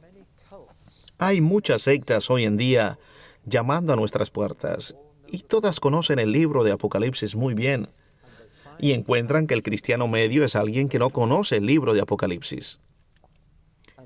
Y entonces es por ahí que comienzan a explicarle: conocemos este libro y se lo vamos a explicar. Alguien me ha preguntado acerca de los 144,000. Los testigos de Jehová hablan mucho acerca de esos 144,000. Yo no lo mencioné, pero es una cifra que es mencionada 2 veces en el capítulo 7. Se refiere a los judíos siendo protegidos en la tierra durante la gran tribulación. 4 capítulos más tarde se refiere a los mártires cristianos en el cielo. No son los mismos 144,000. Y hay una explicación simple para esto, pero usted verá a las sectas aprovecharse de la ignorancia del cristiano medio acerca de Apocalipsis. Pero cuando usted lo conoce mejor que ellos, entonces puede responderles y puede invitarles a tomar parte de sus promesas. Si no es así, consiguen la mayoría de sus prosélitos, de gente que ha asistido a la iglesia, pero que no conocen el libro de Apocalipsis. Así que es una prueba, una defensa contra la herejía. Tercero, le dará a usted una interpretación de la historia que le permitirá leer su periódico a diario con más conocimiento. Cada vez que he estudiado el libro de Apocalipsis con un grupo de cristianos, me han inundado posteriormente de recortes o con recortes de artículos y revistas. Ocurre con este libro como ningún otro. ¿Ha visto usted esto en el periódico esta semana, David? ¿Ha visto esto? ¿Ha visto los acontecimientos que preceden todo esto ocurriendo ya? Tiene sentido y nos damos cuenta de que ese es el camino que llevan las cosas y de que Dios lo tiene todo bajo control. Qué consuelo cuando usted lee acerca de todos los desastres. Jesús dijo que cuando oigamos de guerras y rumores de guerras y hambres, alegraos, no es el fin, es el principio. Levantad vuestras cabezas, porque el día de vuestra salvación se ha acercado. Los cristianos reaccionamos de forma distinta. No es que no lo sintamos por las víctimas de estos desastres, pero sabemos que todo esto ha de ocurrir y lo vemos como los dolores de parto de un nuevo universo. No como los dolores de muerte de nuestro mundo, sino los dolores de parto de uno nuevo. Y por ello es que tenemos una reacción distinta. Nos da una nueva interpretación de la historia y una esperanza, porque cuando usted sabe lo que ha de ocurrir, también sabe que Jesús va a vencer. Tenemos una esperanza sólida para el futuro que nos sostiene incluso en el presente. No se puede vivir solo de fe y del amor. Necesitamos la esperanza como firme ancla del alma cuando las cosas empiezan a empeorar. Nuestra esperanza está centrada en nuestra bendita esperanza es la venida de Jesucristo a nuestro planeta. Cristo vencerá a Satanás, los santos gobernarán el mundo, el universo entero será reciclado, el reino será en la tierra así como en el cielo. Esa es mi esperanza. Pero no es solo un lo espero, es un lo sé. Dios nunca ha roto una promesa y Jesús es el sí a cada promesa que Dios ha hecho. Quinto, es la motivación que Apocalipsis da para el evangelismo, conseguir a toda la gente, posible antes de que estos acontecimientos comiencen. ¿Saben por qué está Dios retrasando la segunda venida de Jesús? Segunda de Pedro se lo dice. La segunda epístola de Pedro, porque quiere que tanta gente como sea posible se arrepientan.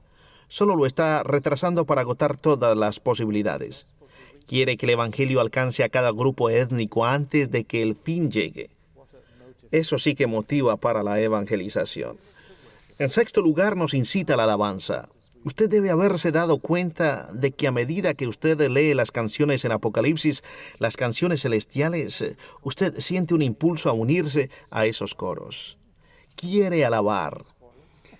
Tengo una grabación en casa de ángeles cantando y al escucharlo hace que usted quiera unirse a ellos, aunque lo estropearía. Menos mal que no podemos escucharles normalmente, porque si no simplemente pararíamos y escucharíamos. No alabaríamos, pero la alabanza de Apocalipsis nos incita a alabar. Vez tras vez, cuando he estado en un lugar donde han tenido un tiempo de alabanza libre, donde pueden orar, cantar o leer la Biblia, vez tras vez hay gente que ha leído Apocalipsis 5 o Apocalipsis 4 y eso les ha conducido a adorar. Lo siguiente es que es un antídoto contra el mundo, porque mantiene nuestra mente enfocada en la tierra nueva. Nosotros representamos la nueva era, y me molesta mucho que otras personas hayan tomado ese término para sí mismos. Nosotros somos la nueva era, estamos esperando esa nueva era. No es la era de Acuario o de quien sea, sino de Jesucristo el Señor. ¿Qué motivación para la santidad es esto? Creo que incluso algunos de ustedes han sentido eso hoy. Pero le incita a prepararse a no tener nada de lo que pueda avergonzarle en aquel día cuando los libros se han abierto. Nos levanta. Quien tiene esta esperanza se purifica a sí mismo. Dice Juan en una de sus epístolas. Si usted piensa que será como Jesús cuando Él se manifieste, entonces proseguirá hasta alcanzarlo. Todos ustedes. Hay una cosa que le cuesta mucho creer a mi esposa. Tiene una fe muy grande en muchas otras áreas, pero no en esta. Es cuando le digo que un día su esposo será perfecto. Y ella les dirá que si recurre a su experiencia, ella no podría creerlo. Pero como es sabia, no basa su fe en la experiencia, sino en la palabra de Dios. Y esa es una promesa. Que seremos como Él cuando Él se manifieste. Nos miraremos los unos a los otros y nos preguntaremos, ¿quién es Jesús? Todos tendremos la misma expresión, los mismos ojos. Si usted cree eso, estará motivado para seguir adelante. A ser santos como Él es santo. A ser santos. Nos prepara para la persecución. Yo creo que va a haber persecución en nuestra tierra, así como la ha habido ya en 200 países en el mundo. Los cristianos están sufriendo en muchos sitios. La promesa que Jesús hizo fue que antes del fin seréis aborrecidos por todas las naciones. Todas las naciones. Eso no se ha cumplido todavía en 2000 años, pero ahora está mucho más cerca de lo que haya estado con anterioridad. Y tenemos que prepararnos para ello. Y si hay una cosa que prepara a la gente para la persecución es el estudiar Apocalipsis, porque fue escrito con ese propósito. Y para terminar, nos da la perspectiva completa de Cristo. Si usted conoce a Cristo solo por los evangelios, entonces no le conoce plenamente. Ni siquiera si conoce al Cristo de las epístolas. En los evangelios es presentado como un profeta, el profeta que murió por su pueblo. En las epístolas, Cristo es presentado como nuestro sacerdote y que así intercede por nosotros. Recientemente disfruté predicando sobre la ascensión en el día de la ascensión, que como es en jueves, permanece olvidado. Pero es necesario que recordemos que Él es nuestro sacerdote en el cielo.